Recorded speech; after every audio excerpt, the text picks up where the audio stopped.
so much blessed. ನೀವು ತುಂಬಾ ಆಶೀರ್ವಾದ ಹೊಂದಿದವರಾಗಿದ್ದೀರಿ. Because of the fact that you are in the temple of God. ಅದಕ್ಕೆ ಕಾರಣ ನೀವು ಆಲಯದಲ್ಲಿದ್ದೀರಿ, ದೇವರ ಆಲಯದಲ್ಲಿ ಇರುವ ನಿಮಿತ್ತ ತುಂಬಾ ಆಶೀರ್ವಾದ ಹೊಂದಿದವರು. Today, as we announced, we are going to talk about the Holy Spirit. ಇವತ್ತು ಪರಿಶುದ್ಧಾತ್ಮನ ಕುರಿತಾಗಿ ನಿಮ್ಮ ಮಧ್ಯದಲ್ಲಿ ನಾನು ಮಾತಾಡಲಿಕ್ಕೆ ಇಷ್ಟಪಡ್ತೇನೆ. Do you love Holy Spirit? ನೀವು ಪವಿತ್ರಾತ್ಮನನ್ನು ಪ್ರೀತಿ ಮಾಡ್ತಾ ಇದ್ದೀರಾ? ಪರಿಶುದ್ಧಾತ್ಮನನ್ನು ಪ್ರೀತಿ ಮಾಡ್ತೀರಾ? Amen. Amen. Holy Spirit is of course God himself. ಪರಿಶುದ್ಧಾತ್ಮನು ಸ್ವತಃ ದೇವರಾಗಿದ್ದಾನೆ. Holy Spirit ministers to us. ಪರಿಶುದ್ಧಾತ್ಮನು ನಮಗೆ ಸೇವೆಯನ್ನು ಮಾಡುತ್ತಾನೆ. Without the power of the Holy Spirit, without the ministry of the Holy Spirit, we can do nothing. ಪರಿಶುದ್ಧಾತ್ಮನ ಸೇವೆ ಇಲ್ಲದೆ, ಪರಿಶುದ್ಧಾತ್ಮನ ಬಲ ಇಲ್ಲದೆ ನಾವು ಏನು ಕೂಡ ಮಾಡಲಿಕ್ಕೆ ಸಾಧ್ಯವಿಲ್ಲ. We can do all things with the help of the Holy Spirit. ನಾವು ಎಲ್ಲಾ ಸಂಗತಿಗಳನ್ನು ಪರಿಶುದ್ಧಾತ್ಮನ ಸಹಾಯದೊಂದಿಗೆ ಮಾಡುತ್ತೇವೆ.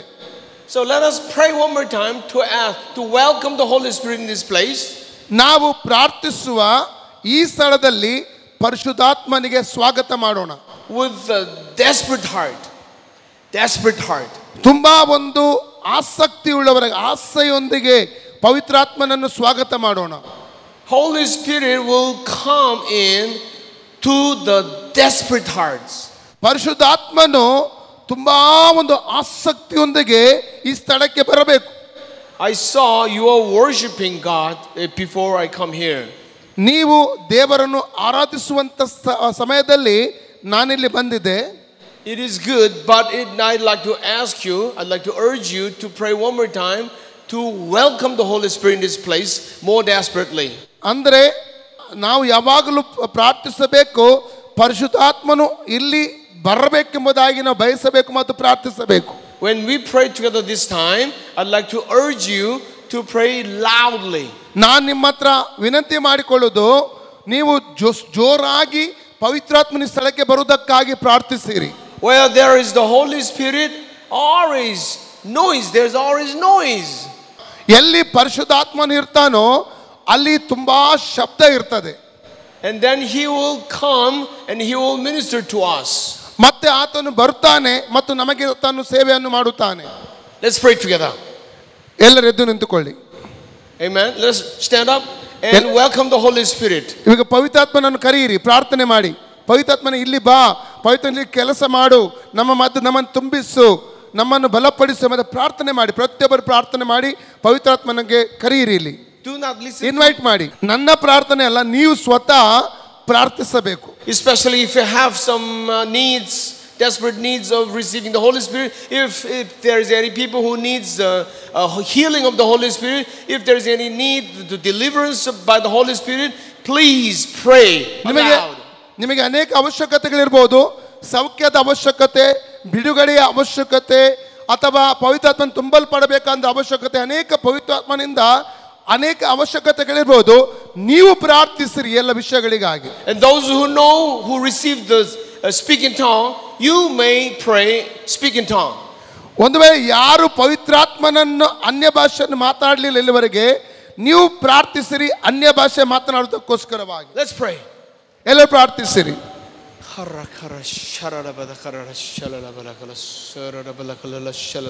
ಪ್ರಾರ್ಥಿಸಿ.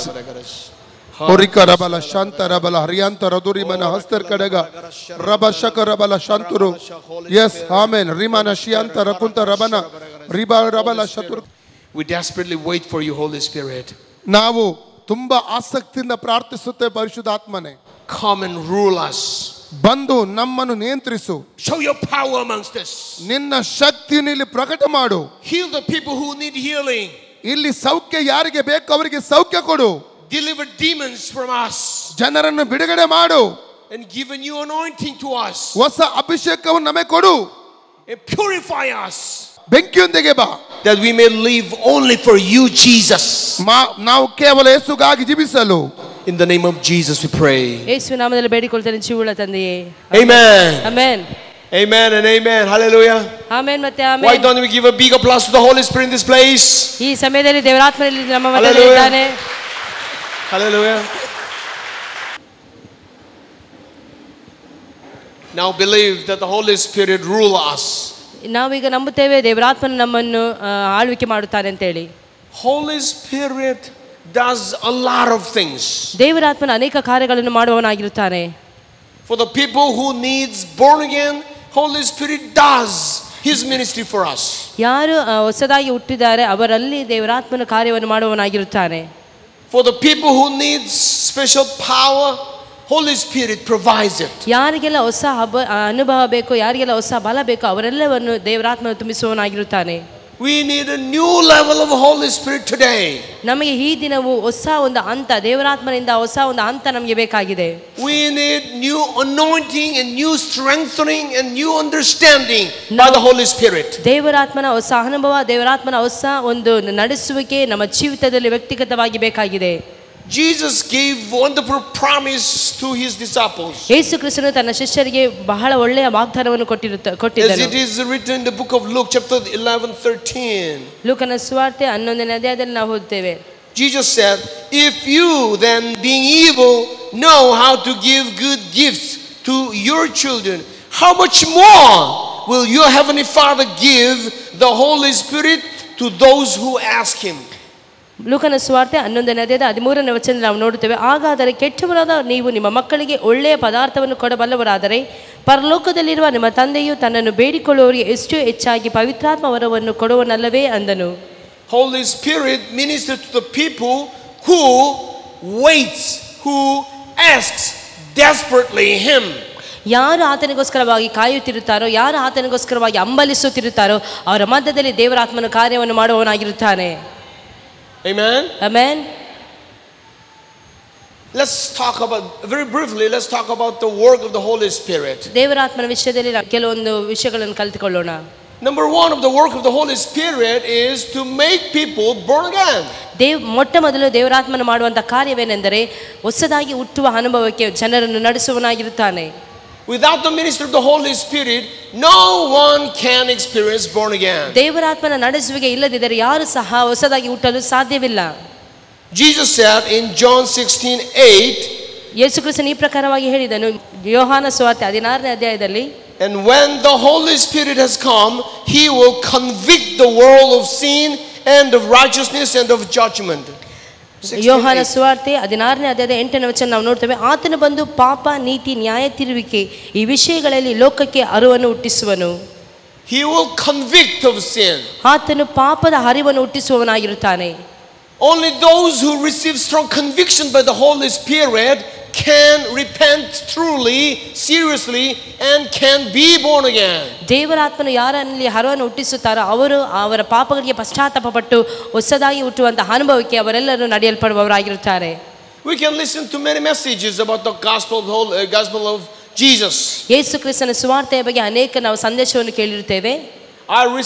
I heard many times about the death of Jesus at the cross. ಯೇಸು ಕ್ರಿಸ್ತನ ಶಿಲುಬೆಯ ಕುರಿತು ಅನೇಕ ಸಂದೇಶವನ್ನು ಕೇಳಿದ್ದೇನೆ. And I understood and I knew that death of Jesus at the cross is for my sin. ಯೇಸು ಕ್ರಿಸ್ತನ ಶಿಲುಬೆ ಯಾವುದಕ್ಕೆ ಗುರುತಾಗಿದೆ ಅಂತ ಹೇಳಿದ್ರೆ ಆತನು ನನ್ನ ಪಾಪಗೋಸ್ಕರವಾಗಿ ಆತನು ಕಲ್ವಾರಿ ಕ್ರೂಜೆಯಲ್ಲಿ ಮರಣವನ್ನು ಅಪ್ಪಿದ್ದಾನೆ ಅಂತ ನಾನು ತಿಳ್ಕೊಂಡಿದ್ದೇನೆ. But I couldn't be born again until Jesus the Holy Spirit convicted of my sin directly through revelation. ಆದರೆ ಪವಿತ್ರಾತ್ಮ ನನಗೆ ಸಹಾಯ ಮಾಡದಿದ್ದರೆ, ಪವಿತ್ರಾತ್ಮ ನನಗೆ ಅದನ್ನು ಅರಿವನ್ನು ಹುಟ್ಟಿಸದಿದ್ದರೆ ನಾನು ಹೊಸದಾಗಿ ಹುಟ್ಟಲು ಸಾಧ್ಯವೇ ಇಲ್ಲ. Because I attended the church since I was a boy, I heard maybe more than 100 times of the good news of Jesus at the cross. ಯೇಸು ಕ್ರಿಸ್ತನ ನಮ್ಮ ಸಭೆಯಲ್ಲಿ ಒಬ್ಬರಿದ್ದರು. ಯೇಸು ಕ್ರಿಸ್ತನ ಒಂದು ಶಿಲುಬೆಯ ಕುರಿತು ಅಂದರೆ ಸಂದೇಶವಾದ ಕುರಿತು ಅನೇಕ ಸಾರಿ ಅವರು ಧ್ಯಾನವನ್ನು ಮಾಡಿರುತ್ತಾರೆ, ಅನೇಕ ಸಾರಿ ಸಂದೇಶವನ್ನು ಕೇಳಿರುತ್ತಾರೆ. But on one special day, the Holy Spirit came into my heart and spoke to me that you are a sinner and Jesus died for you. ಆದರೆ ಒಂದು ಗುರುತಿಸಲ್ಪಟ್ಟಂತಹ ಆ ದಿನದಲ್ಲಿ ಕರ್ತನಾದಂಥ ಯೇಸು ಕ್ರಿಸ್ತನ ಆ ಒಂದು ಶಿಲುಬೆ ಯಾಕೆ ಅಂತ ಹೇಳಿ ದೇವರ ಆತ್ಮನ ಅವರಿಗೆ ಪ್ರೇರೇಪಣೆ ಕೊಟ್ಟ ನಿಮಿತ್ತವಾಗಿ ಆತನು ಹೊಸದಾಗಿ ಹುಟ್ಟುವಂತಹ ಅನುಭವಕ್ಕೆ ಆತನು ತಿರುಗಿಕೊಂಡನು. It was simple word. It was a simple word. ಅದು ತುಂಬಾ ಸಾಧಾರಣವಾದಂತ ಒಂದು ಮಾತು. I heard the same word many times, more than 100 times. ಅನೇಕ 100 ಸಾರಿ ಅಲ್ಲ 1000 ಸಾರಿ ಅದನ್ನು ಕೇಳಿರ್ತೇನೆ. But on the day when I listened to the message by the power of the Holy Spirit, I start to cry. ಆದರೆ ಪವಿತ್ರಾತ್ಮನು ನನ್ನಲ್ಲಿ ಕಾರ್ಯ ಮಾಡಿದಾಗ ನಾನು ಅಳುವುದಕ್ಕೆ ಪ್ರಾರಂಭಿಸಿದೆ. It is the conviction of my sin. ಅದು ನನ್ನ ಪಾಪದ ಹರಿವನ್ನು ಹುಟ್ಟಿಸುವಂತ ದಿನವಾಗಿತ್ತು. He possibly have convicted of your sin and you could have chance to be born again. ನಾವು ಮಾಡಿದಂತ ಎಲ್ಲಾ ಪಾಪಗಳನ್ನು ಆತನ ಹರಿವನ್ನು ಹುಟ್ಟಿಸುತ್ತಾನೆ. ಆಗ ನಾವು ದೇವರ ಕಡೆಗೆ ಸರಿಯಾಗಿ ತಿರುಗಿಕೊಳ್ಳುವುದಕ್ಕೆ ಸಾಧ್ಯವಾಗುತ್ತದೆ. And for those who are not convicted of sin yet will be convicted of sin by the message, revelatory message of the Holy Spirit, and could be born again. ಪಾಪದ ಹರಿವು ನಮ್ಮಲ್ಲಿ ಬರದೇ ಇದ್ದರೆ, ಅಂದರೆ ಸರಿಯಾದ ರೀತಿಯಲ್ಲಿ ದೇವರಾತ್ಮ ನಮಗೆ ಕಾರ್ಯ ಮಾಡದೇ ಇದ್ದರೆ ನಮಗೆ ಸರಿಯಾಗಿ ತಿಳಿದುಕೊಳ್ಳಲು ಸಾಧ್ಯವಾಗುವುದಿಲ್ಲ. ಆದುದರಿಂದ ಪಾಪದ ಹರಿವನ್ನು ಹುಟ್ಟಿಸುವುದಕ್ಕಾಗಿ ದೇವರಾತ್ಮನು ನಮ್ಮನ್ನು ಎಚ್ಚರಿಸುವವನಾಗಿರುತ್ತಾನೆ. Have you this experience of being convicted by the Holy Spirit of sin?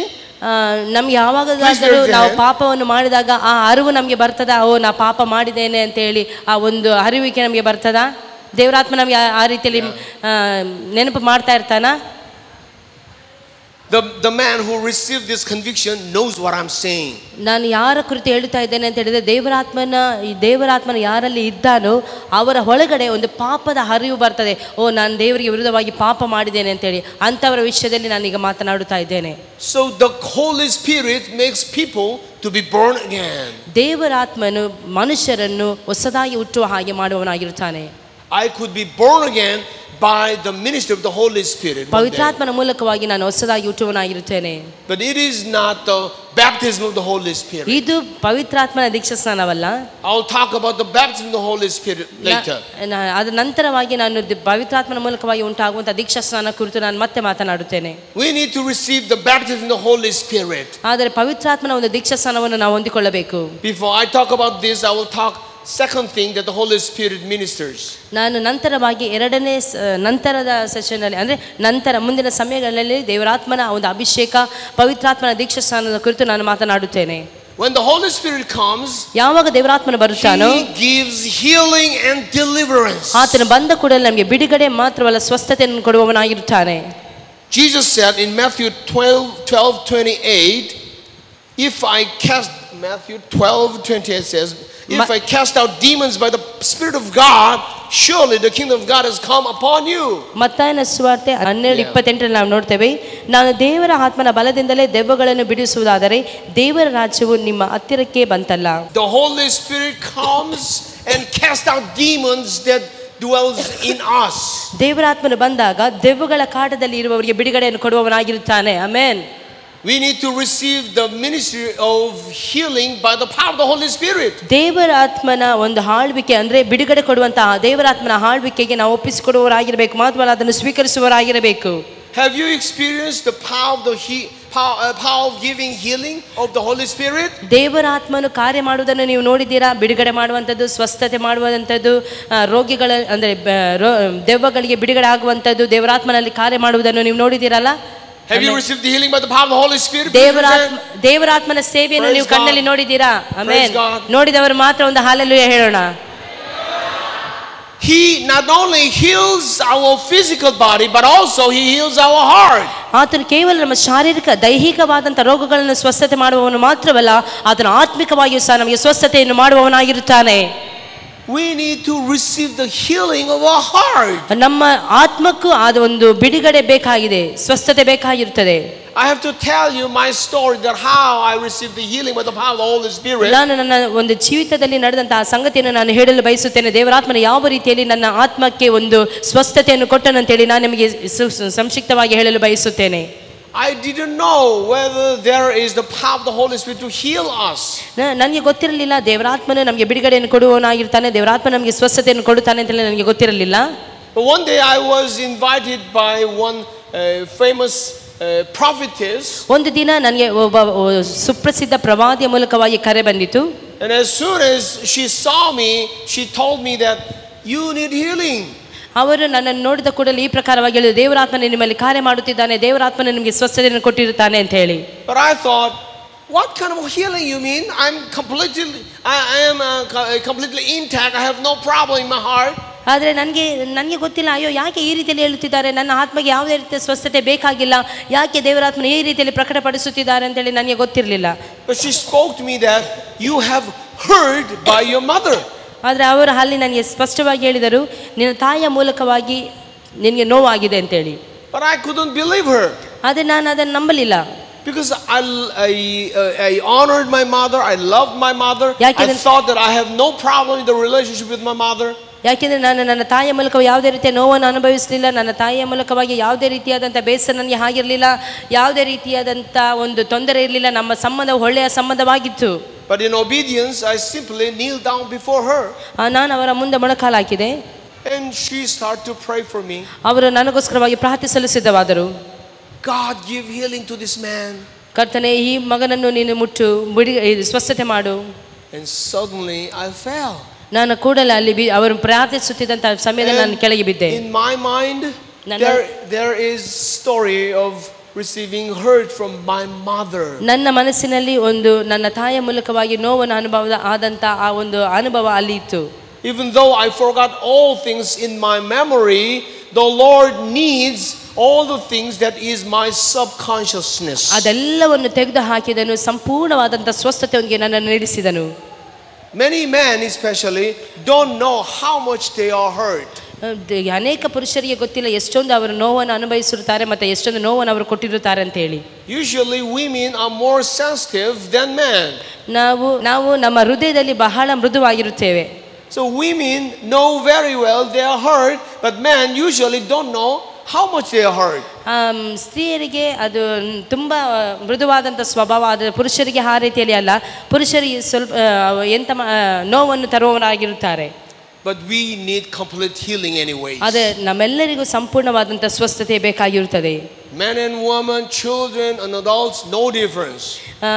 ಪುರುಷ ಸ್ತ್ರೀ ಅಂತ ಯಾವುದೇ ರೀತಿಯಾದಂಥ ಭೇದಗಳಿಲ್ಲ. God wants to heal each one of us. ಪ್ರತಿಯೊಬ್ಬ ವ್ಯಕ್ತಿಗಳನ್ನು ದೇವರು ಸ್ವಸ್ಥತೆ ಮಾಡಲು ಇಷ್ಟಪಡುವವನಾಗಿರುತ್ತಾನೆ. He will heal us to as much to the intact, to completely intact level as He created us. ಪರಿಪೂರ್ಣವಾದಂಥ ಮಟ್ಟಿಗೆ ನಾವು ಸಂಪೂರ್ಣ ಸ್ವಸ್ಥತೆಯನ್ನು ಹೊಂದಬೇಕೆಂದು ಆತನು ಬಯಸುವವನಾಗಿರುತ್ತಾನೆ. If there is people who needs healing, please pray this afternoon and receive healing from Him. ಯಾರಿಗೆಲ್ಲ ಸ್ವಸ್ಥತೆ ಬೇಕಾಗಿದೆಯೋ ಶಾರೀರಿಕವಾಗಿ ಆತ್ಮಿಕವಾಗಿ ಅವರೆಲ್ಲರಿಗೂ ಈ ಮಧ್ಯಾಹ್ನದ ವೇಳೆಯಲ್ಲಿ ನನ್ನ ಕರ್ತನಾದಂಥ ಯೇಸು ಕ್ರಿಸ್ತನು ಬಿಡುಗಡೆಯನ್ನು ಕೊಡುವವನಾಗಿರುತ್ತಾನೆ. Amen. Amen. Amen. After I receive healing of my heart has changed.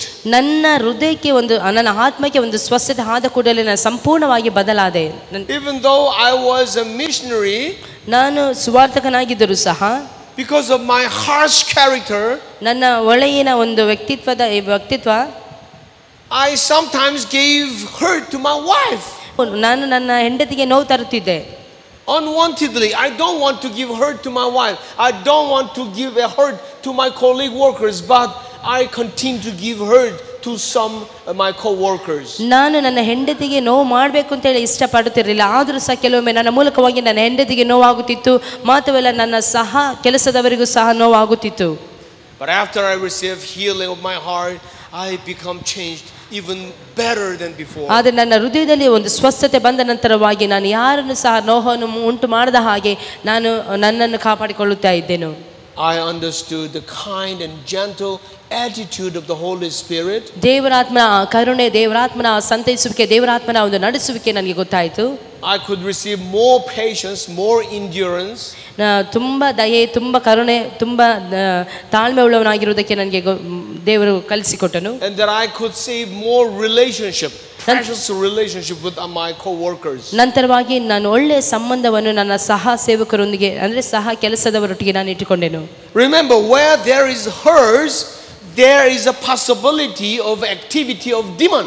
ಎಲ್ಲಿ ಆ ಒಂದು ಹಗೆತನ ಇರುತ್ತದೋ, ಎಲ್ಲಿ ಒಂದು ಸಂಬಂಧವು ಸರಿ ಇಲ್ಲದೆ ಇರುತ್ತದೋ ಅಲ್ಲಿ ಸೈತಾನನು ಕಾರ್ಯವನ್ನು ಮಾಡುವವನಾಗಿರುತ್ತಾನೆ. If you don't receive complete healing, demon can attack at any moment. ಸಂಪೂರ್ಣವಾದಂತ ಸ್ವಸ್ಥತೆ ನಮ್ಮ ಹೃದಯದಲ್ಲಿ ಇಲ್ಲದೆ ಹೋದರೆ ಸೈತಾನನು ಅಲ್ಲಿ ನಮ್ಮನ್ನು ಆಕ್ರಮಿಸಿಕೊಳ್ಳುತ್ತಾನೆ. It is like infection by bacteria where there is wounds. ಅಲ್ಲಿ ಒಂದು ರೋಗದಲ್ಲಿ ಅಂದರೆ ಒಂದು ಗಾಯವಾದರೆ ಅದು ಯಾವ ರೀತಿಯಲ್ಲಿ ಹರಡಿಕೊಳ್ಳುತ್ತದೋ ಅದೇ ಪ್ರಕಾರವಾಗಿ ಸೈತಾನನು ಮಾಡುವವನಾಗಿರುತ್ತಾನೆ.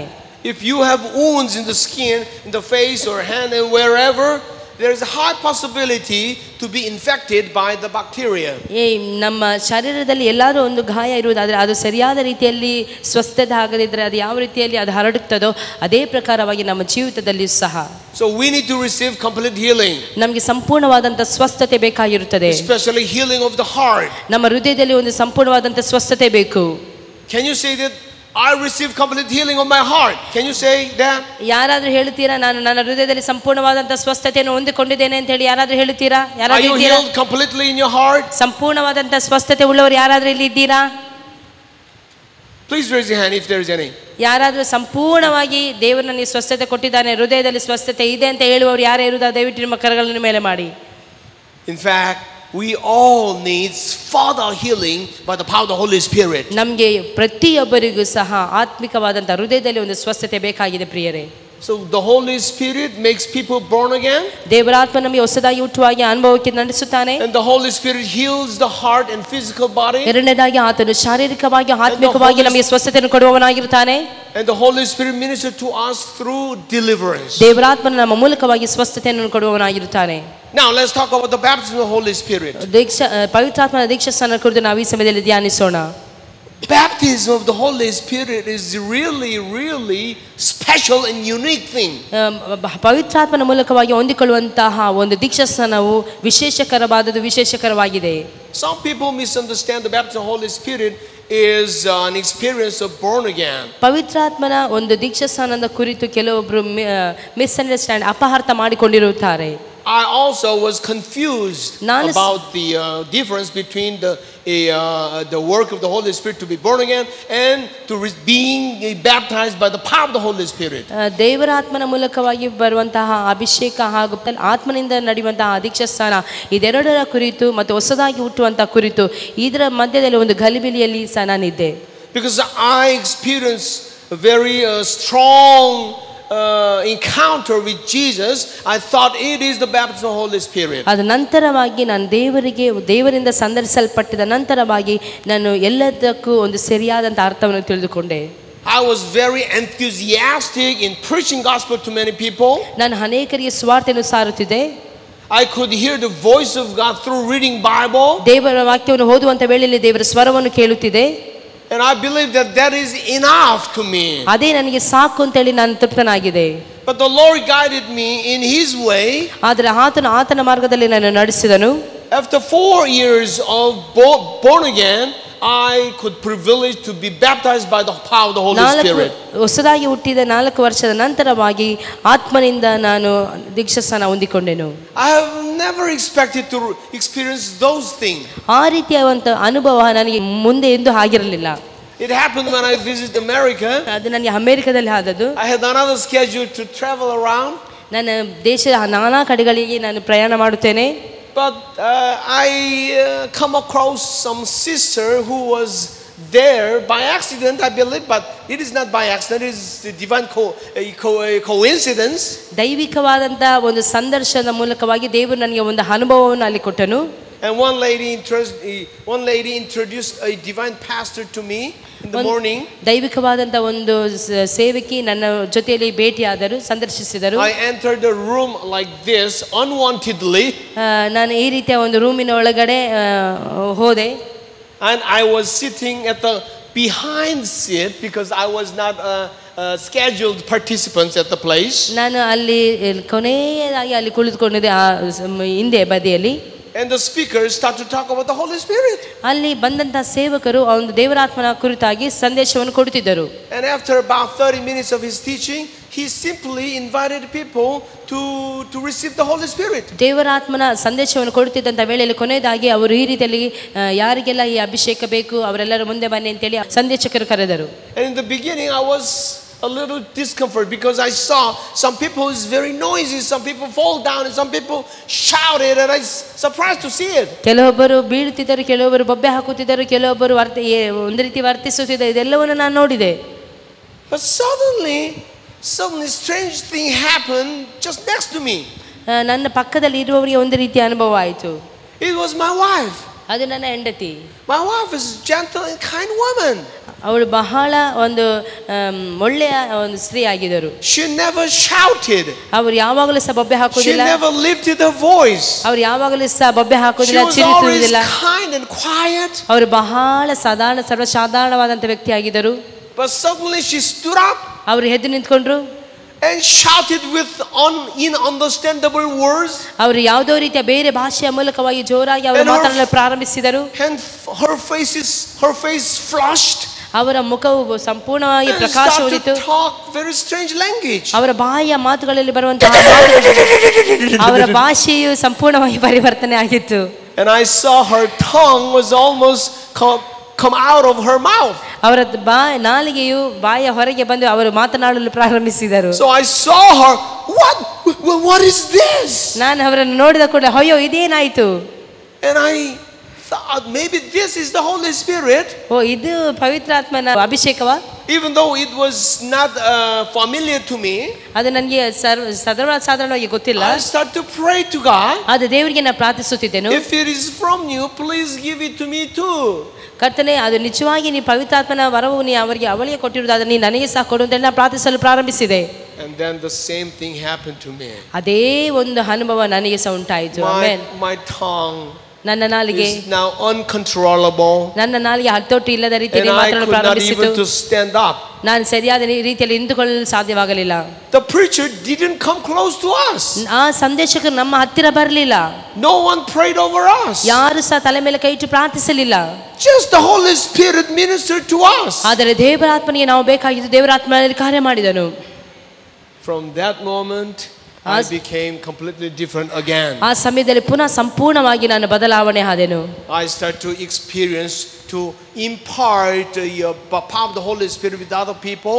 ನಾನು ಸಂಪೂರ್ಣವಾಗಿ ಬದಲಾದೆನು ಮಾತ್ರವಲ್ಲ, ಆ ದೇವರ ಆತ್ಮನು ವರ್ಗಾಯಿಸುವಂತದ್ದು ದೇವರ ಆತ್ಮನು ಅಲ್ಲಿ ಚಲಿಸುವುದನ್ನು ನಾನು ಅನುಭವಿಸಿದೆ. And have more courage to pray over other people. ಬೇರೆಯವರಿಗೆ ಪ್ರೋತ್ಸಾಹದೊಂದಿಗೆ ಪ್ರಾರ್ಥಿಸಲು ಪ್ರಾರಂಭಿಸಿದೆ. And I start to hear the testimony from them of receiving healing through my prayer. ನನ್ನ ಪ್ರಾರ್ಥನೆ ಮೂಲಕವಾಗಿ ಅನೇಕರು ಸ್ವಸ್ಥವಾಗುವುದು ಮಾತ್ರವಲ್ಲ, ಅನೇಕರಿಗೆ ಬಿಡುಗಡೆ ಆಗುವುದನ್ನು ದೇವರ ಆತ್ಮನ ಅಲ್ಲಿ ಕಾರ್ಯ ಮಾಡುವುದನ್ನು ಅವರ ಬಾಯ ಮೂಲಕವಾಗಿ ಸಾಕ್ಷಿಯನ್ನು ಕೇಳಲು ಪ್ರಾರಂಭವಾದೆನು. This is the power of the baptism of the Holy Spirit. ಇದು ಪವಿತ್ರಾತ್ಮನ ಮೂಲಕವಾಗಿ ಬರುವಂತಹ ದೀಕ್ಷಾಸ್ನಾನವಾಗಿದೆ. We all know very famous story that is written in the book of Acts chapter 2. ಅಪೊಸ್ತಲ ಕೃತ್ಯಗಳು 2ನೇ ಅಧ್ಯಾಯ ಎಲ್ಲರಿಗೂ ಸಹ ಗೊತ್ತಿರುವಂತಹ ಒಂದು ವಾಕ್ಯವಾಗಿದೆ. On the day of Pentecost, ಪಂಚಶತಮದ ದಿನದಂದು the remained 120 disciples experienced the power of the baptism of the Holy Spirit. ದೇವರ ಆತ್ಮನ ಆ ಒಂದು ಅಭಿಷೇಕದ ಆ ಒಂದು ಅನುಭವವನ್ನು ನಾವು ಅಲ್ಲಿ ನೋಡುತ್ತೇವೆ. And people do not understand what it is. It mocked them as if it is drinking by wine. ಅವರು ಏನು ಮಾಡ್ತಾ ಇದ್ದಾರೆ, ಅವರು ಯಾಕೆ ಹಾಗೆ ಮಾಡ್ತಾ ಇದ್ದಾರೆ ಅಂತ ಗೊತ್ತಿರಲಿಲ್ಲ. ಅವರು ನೆನೆಸಿದ್ರು, ಓ ಇವರೇನು ಕುಡಿದಿದ್ದಾರೆ ಅಂತ ಹೇಳಿ ಅವರ ತಿಳಿದುಕೊಂಡ್ರು. By the power of the Holy Spirit, ಪವಿತ್ರಾತ್ಮನ ಒಂದು ಅಭಿಷೇಕದ ಮೂಲಕವಾಗಿ Peter stood up and declared the word of God. ಅವರು ದೇವರ ವಾಕ್ಯದ ಮೂಲಕವಾಗಿ ಅಲ್ಲಿ ಮಾತನಾಡಲು ಪ್ರಾರಂಭಿಸಿದರು. In the beginning he spoke the word of prophet Joel. ಅವರು ಅಲ್ಲಿ ನಾವು ನೋಡುತ್ತೇವೆ, ಯೋವೇಲನ ಪ್ರವಾದನ ಗ್ರಂಥದಲ್ಲಿ ಬರೆಯಲ್ಪಟ್ಟಂತಹ ಸಂಗತಿ ಅಲ್ಲಿ ನೆರವೇರುವುದನ್ನು ನಾವು ನೋಡುತ್ತೇವೆ. It is written in the book of Acts chapter 2 verse 17. ಅಪೊಸ್ತಲ ಕೃತ್ಯಗಳು 2ನೇ ಅಧ್ಯಾಯದ 17ನೇ ವಚನದಲ್ಲಿ ನಾವು ವಾಕ್ಯವನ್ನು ಓದುತ್ತೇವೆ. And it shall come to pass in the last day, says God, that I will pour out my spirit on all flesh. Your sons and your daughters shall prophesy. Your young man shall see visions. Old man shall dream dreams. ಯೋವೇಲನ ಮೂಲಕವಾಗಿ ಹೇಳಿಸಿದ ಸಂಗತಿ ಅದೇನೆಂದರೆ, ಕಡೇ ದಿವಸಗಳಲ್ಲಿ ನಾನು ಎಲ್ಲ ಮನುಷ್ಯರ ಮೇಲೆ ನನ್ನ ಆತ್ಮವನ್ನು ಸುರಿಸುವೆನು. ನಿಮ್ಮಲ್ಲಿರುವ ಗಂಡಸರು ಹೆಂಗಸರು ಪ್ರವಾದಿಸುವರು. ನಿಮ್ಮ ಯೌವನಸ್ಥರಿಗೆ ದಿವ್ಯ ದರ್ಶನಗಳಾಗುವವು. ನಿಮ್ಮ ಹಿರಿಯರಿಗೆ ಕನಸುಗಳು ಬೀಳುವವು. Before that, not only the prophet Joel, but also prophet Ezekiel and the other prophet prophesied of the day of the baptism of the Holy Spirit. ಕೇವಲ ಯೋವೇಲನು ಮಾತ್ರ ಪ್ರವಾದಿಸಲಿಲ್ಲ, ಎಜ್ಕೇಲನು ಸಹ ಅನೇಕ ಪ್ರವಾದಿಗಳ ಮೂಲಕವಾಗಿ ದೇವರು ಮೊದಲೇ ಈ ಪ್ರವಾದನೆಯನ್ನು ಆತನು ಹೇಳಿಸಿದನು. For example, Ezekiel 11:19 and 20. ಎಜ್ಕೇಲ 11ನೇ ಅಧ್ಯಾಯದ 28-29ನೇ ವಚನದಲ್ಲಿ 11:19 says, Then I will give them one heart, and I will put a new spirit with them and take the stony heart out of their flesh and give them a heart of flesh. ಅವರಿಗೆ ಕಲ್ಲಾದ ಹೃದಯವನ್ನು ತೆರೆದು ಮೃದುವಾದ ಹೃದಯವನ್ನು ಅವರಿಗೆ ದಯಪಾಲಿಸುತ್ತೇನೆ ಅಂತ ಹೇಳಿ ದೇವರ ಆತ್ಮನಲ್ಲಿ ಪ್ರವಾದಿಸಿದ್ದಾನೆ. He will give us his spirit in us. ಆತನು ನಮಗೆ ಆತನ ಹೃದಯವನ್ನು ಕೊಟ್ಟಿರುತ್ತಾನೆ. He will remove stony hearts. ಆತನು ನಮ್ಮಲ್ಲಿರುವಂತಹ ಆ ಒಂದು ಕಲ್ಲಾದ ಹೃದಯವನ್ನು ತೆಗೆದಿದ್ದಾನೆ. If there is any person who is suffering because of stony heart, ಅವರು ಯಾರಾದರೂ ಸಹ ಕಲ್ಲಾದ ಹೃದಯದಲ್ಲಿ ಅವರು ಇರುವುದಾದರೆ will be changed by the power of the Holy Spirit. ಅವರಿಗೆ ಸಂಪೂರ್ಣವಾಗಿ ಮೃದುವಾದ ಹೃದಯವನ್ನು ಕೊಡಲು ಶಕ್ತನಾದವನು ಪವಿತ್ರಾತ್ಮನು ಮಾತ್ರವೇ ಆಗಿದ್ದಾನೆ. You know the evidence of soft heart? ಕೆಲವೊಬ್ಬರ ಹೃದಯವನ್ನು ನೋಡಿ ಅವರ ಮನಸ್ಸು ಯಾವಾಗಲೂ ಮೃದುವಾಗಿರುತ್ತದೆ. If you have soft heart, you will easily feel the heart of God. ಮೃದುವಾದಂಥ ಮನಸ್ಸುಳ್ಳವರು ದೇವರ ಒಂದು ಅನುಭವವನ್ನು ಕೂಡಲೇ ಅವರು ಸ್ಪರ್ಶಗೊಳ್ಳುತ್ತಾರೆ. You will sense the heart of God, you will sense the love of God, and you will pray over others with the heart of God. ಮೃದುವಾದ ಹೃದಯವುಳ್ಳವರು ದೇವರಾತ್ಮನ ನಡೆಸುವಿಕೆ, ದೇವರಾತ್ಮನ ಮೃದುವಾದಂಥ ಸಂತೈಸುವಿಕೆ, ದೇವರಾತ್ಮನ ಅನುಭವವನ್ನು ಅವರು ಕೂಡಲೇ ಸ್ಪರ್ಶಗೊಳ್ಳುತ್ತಾರೆ. And this new heart we will easily obey to the word. ನಾವು ಆ ಒಂದು ಹೃದಯ ಇರುವುದಾದರೆ ನಾವು ದೇವರ ವಾಕ್ಯಕ್ಕೆ ಪರಿಪೂರ್ಣವಾಗಿ ಬೇಗನೆ ಕೂಡಲೇ ನಾವು ವಿಧೇಯರಾಗುತ್ತೇವೆ. Ezekiel 36:26 and 27 says, I will give you a new heart and put a new spirit within you. I will take the heart of stone out of your flesh and give you a heart of flesh. Then I will put my spirit within you and cause you to walk in my statutes, and you will keep my judgment and do them. ನಾನು ನಿಮಗೆ ಹೊಸ ಮನಸ್ಸನ್ನು ಕೊಟ್ಟು ನಿಮ್ಮಲ್ಲಿ ನೂತನ ಸ್ವಭಾವವನ್ನು ಹುಟ್ಟಿಸುವೆನು. ಕಲ್ಲಾದ ಹೃದಯವನ್ನು ನಿಮ್ಮೊಳಗಿಂದ ತೆಗೆದು ಮೃದುವಾದ ಹೃದಯವನ್ನು ನಿಮಗೆ ದಯಪಾಲಿಸುವೆನು. ನನ್ನ ಆತ್ಮವನ್ನು ನಿಮ್ಮಲ್ಲಿ ನೆಲೆಸಿರುವಂತೆ ಅನುಗ್ರಹಿಸಿ ನೀವು ನನ್ನ ನಿಯಮಗಳನ್ನು ಅನುಸರಿಸುವ ಹಾಗೆ ಮಾಡುವೆನು. ನೀವು ನನ್ನ ವಿಧಿಗಳಿಗೆ ಕೈಗೊಂಡು ಆಚರಿಸುವಿರಿ. So as we receive the Holy Spirit baptism, we will have a good heart to understand the Word of God and to do the Word of God. ದೇವರ ಆತ್ಮನ ಅಭಿಷೇಕ ನಮ್ಮ ಮೇಲೆ ಬರುವುದಾದರೆ ದೇವರ ಆತ್ಮನ ಆ ವಾಕ್ಯವನ್ನು ಸರಿಯಾಗಿ ಅರ್ಥ ಮಾಡಿಕೊಳ್ಳುತ್ತೇವೆ. ದೇವರ ನಡೆಸುವಿಕೆಯಲ್ಲಿ ನಾವು ನಡೀತೇವೆ. ದೇವರು ನಮಗೆ ನಡೆಸುವಂತಹ ಆ ಮಾರ್ಗದಲ್ಲಿ ನಾವು ನಡೆದು ಹೋಗುವುದಕ್ಕೆ ಪ್ರಯತ್ನಿಸುತ್ತೇವೆ. We can obey to God completely righteously. ನಾವು ದೇವರ ವಾಕ್ಯಕ್ಕೆ ವಿಧೇಯರಾಗುತ್ತೇವೆ, ದೇವರಿಗೆ ವಿಧೇಯರಾಗುತ್ತೇವೆ. ದೇವರು ನಡೆಸುವಂತಹ ಆ ಮಾರ್ಗದಲ್ಲಿ ನಾವು ನಡೆಯುತ್ತೇವೆ. Please remember the importance of these two words. ನಾವು ಈ ಒಂದು ಪ್ರಾಮುಖ್ಯವಾದಂತಹ ವಾಕ್ಯವನ್ನು ಯಾವಾಗಲೂ ಸಹ ನೆನಪಿನಲ್ಲಿ ಇಟ್ಟುಕೊಳ್ಳಬೇಕು. In the end time, we have to follow God, follow Jesus completely and righteously. ಕಡೆ ದಿನಗಳಲ್ಲಿ ನಾವು ದೇವರನ್ನು ಸಂಪೂರ್ಣವಾಗಿ ಅನುಸರಿಸಬೇಕು, ಮಾತ್ರವಲ್ಲ ನೀತಿಗೆ ಅನುಸಾರವಾಗಿ ನಾವು ನಡೆಯುವವರಾಗಿರಬೇಕು. Completely means blamelessly. ಸಂಪೂರ್ಣವಾಗಿ ಅಂತ ಹೇಳಿದ್ರೆ ಯಾವುದೇ ರೀತಿಯಾದಂಥ ಕಪಟವಿಲ್ಲದೆ ಯಥಾರ್ಥ ಮನಸ್ಸಿಂದ ನಾವು ದೇವರನ್ನು ಅನುಸರಿಸುವವರಾಗಿರಬೇಕು. We should prepare ourselves to be blameless. ಯಾವುದೇ ರೀತಿಯಾದಂತಹ ದೋಷಗಳು ಇಲ್ಲದೆ ನಾವು ದೇವರ ಮಾರ್ಗದಲ್ಲಿ ನಡೆಯುವವರಾಗಿರಬೇಕು. I know some people have some blames. ಅನೇಕ ದೋಷ ಇರುವಂತಹ ವ್ಯಕ್ತಿಗಳನ್ನು ನಾನು ನೋಡಿದ್ದೇನೆ. Some flaws. ಕೆಲವೊಂದು ಕಪಟಗಳು. Some limit in understanding word of God. ದೇವರ ವಾಕ್ಯಕ್ಕೆ ವಿರುದ್ಧವಾಗಿ ಇರುವಂತದ್ದು. But God wants to make us to completely follow him. ಆದರೆ ದೇವರು ನಮ್ಮಿಂದ ಎದುರು ನೋಡುವಂತದ್ದು ಏನಂದ್ರೆ ನಾವು ಸಂಪೂರ್ಣವಾಗಿ ಪರಿಪೂರ್ಣವಾಗಿ ದೇವರ ಮಾರ್ಗದಲ್ಲಿ ನಡೆಯಬೇಕು ಅಂತ ಹೇಳಿ ದೇವರು ಇಷ್ಟಪಡುವವನಾಗಿರುತ್ತಾನೆ. Do you want to follow Jesus completely? ನೀವೆಲ್ಲರೂ ಸಹ ದೇವರನ್ನು ಸಂಪೂರ್ಣವಾಗಿ ಹಿಂಬಾಲಿಸಲು ಇಷ್ಟಪಡುತ್ತೀರೋ? You know, completely. ಪರಿಪೂರ್ಣವಾಗಿ. It's really, really important. ಬಹಳ ಪ್ರಾಮುಖ್ಯವಾದದ್ದು. Without blames. ಯಾವುದೇ ರೀತಿಯ ದೋಷವಿಲ್ಲದೆ. Without flaws. ಯಾವುದೇ ರೀತಿಯಾದಂತಹ ಕಪಟವಿಲ್ಲದೆ. We need to love each other completely. ನಾವು ಒಬ್ಬರಿಗೊಬ್ಬರು ಪರಿಪೂರ್ಣವಾಗಿ ಪ್ರೀತಿಸುವವರಾಗಿರಬೇಕು. We should not provide any flaws, any mistakes. ಯಾವುದೇ ರೀತಿಯಾದಂತಹ ದೋಷವಿಲ್ಲದೆ, ಯಾವುದೇ ರೀತಿಯಾದಂತಹ ದೂಷಣೆ ಇಲ್ಲದೆ ನಾವು ಒಬ್ಬರಿಗೊಬ್ಬರು ಪ್ರೀತಿಸುವವರಾಗಿರಬೇಕು. With our carnal efforts, it is impossible. ನಾವು ನಮ್ಮ ಪ್ರಯತ್ನದಿಂದ ನಾವು ಇತರರನ್ನು ಪ್ರೀತಿಸುತ್ತೇವೆ ಅಂತ ಹೇಳಿದ್ರೆ ಅದು ಆಗುವುದಿಲ್ಲ. Only Holy Spirit make us blameless. ದೇವರ ಆತ್ಮನೇ ನಮ್ಮನ್ನು ನಡೆಸುವುದಾದರೆ ದೋಷ ಇಲ್ಲದ ಹಾಗೆ ನಾವು ನಡೆಯುತ್ತೇವೆ. And also we have to follow Jesus righteously. ಅದು ಮಾತ್ರವಲ್ಲ, ನಾವು ದೇವರನ್ನು ನೀತಿ ಉಳ್ಳವರಾಗಿ ನಾವು ಸೇವಿಸುವವರಾಗಿರಬೇಕು. Righteously means to do anything in his way. ನೀತಿ ಅಂತ ಹೇಳಿದ್ರೆ ಆತನು ಇಷ್ಟಪಡುವಂತ ಮಾರ್ಗದಲ್ಲಿ, ಆತನು ಇಷ್ಟಪಡುವಂತ ರೀತಿಯಲ್ಲಿ ನಾವು ನಡೆಯುವಂತದೇ ನೀತಿಯಾಗಿದೆ. We can do many things for God as I think, as we think. ನಾವು ಅನೇಕ ಸಾರಿ ನಾವು ದೇವರಿಗೋಸ್ಕರವಾಗಿ ಅನೇಕ ಕಾರ್ಯಗಳನ್ನು ಮಾಡಬೇಕು ಅಂತೇಳಿ ನಾವು ಯೋಚಿಸುವ ರೀತಿಯಲ್ಲಿ ನಾವು ದೇವರಿಗೆ ಮಾಡಲು ಇಷ್ಟಪಡುತ್ತೇವೆ. But we have to do everything according to His way. ಆದರೆ ಆತನ ಇಷ್ಟಪಡುವ ರೀತಿಯಲ್ಲಿ ನಾವು ಎಲ್ಲಾ ಕೆಲಸವನ್ನು ಮಾಡುವವರಾಗಿರಬೇಕು.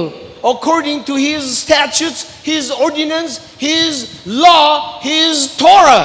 ಆತನ ಧರ್ಮದ ಪ್ರಕಾರವಾಗಿ ಆತನ ಇಷ್ಟಪಡುವ ರೀತಿಯಲ್ಲಿ ಆತನ ನಮ್ಮಿಂದ ಎದುರು ನೋಡುವ ರೀತಿಯಲ್ಲಿ ನಾವು ನಡೆಯುವವರಾಗಿರಬೇಕು.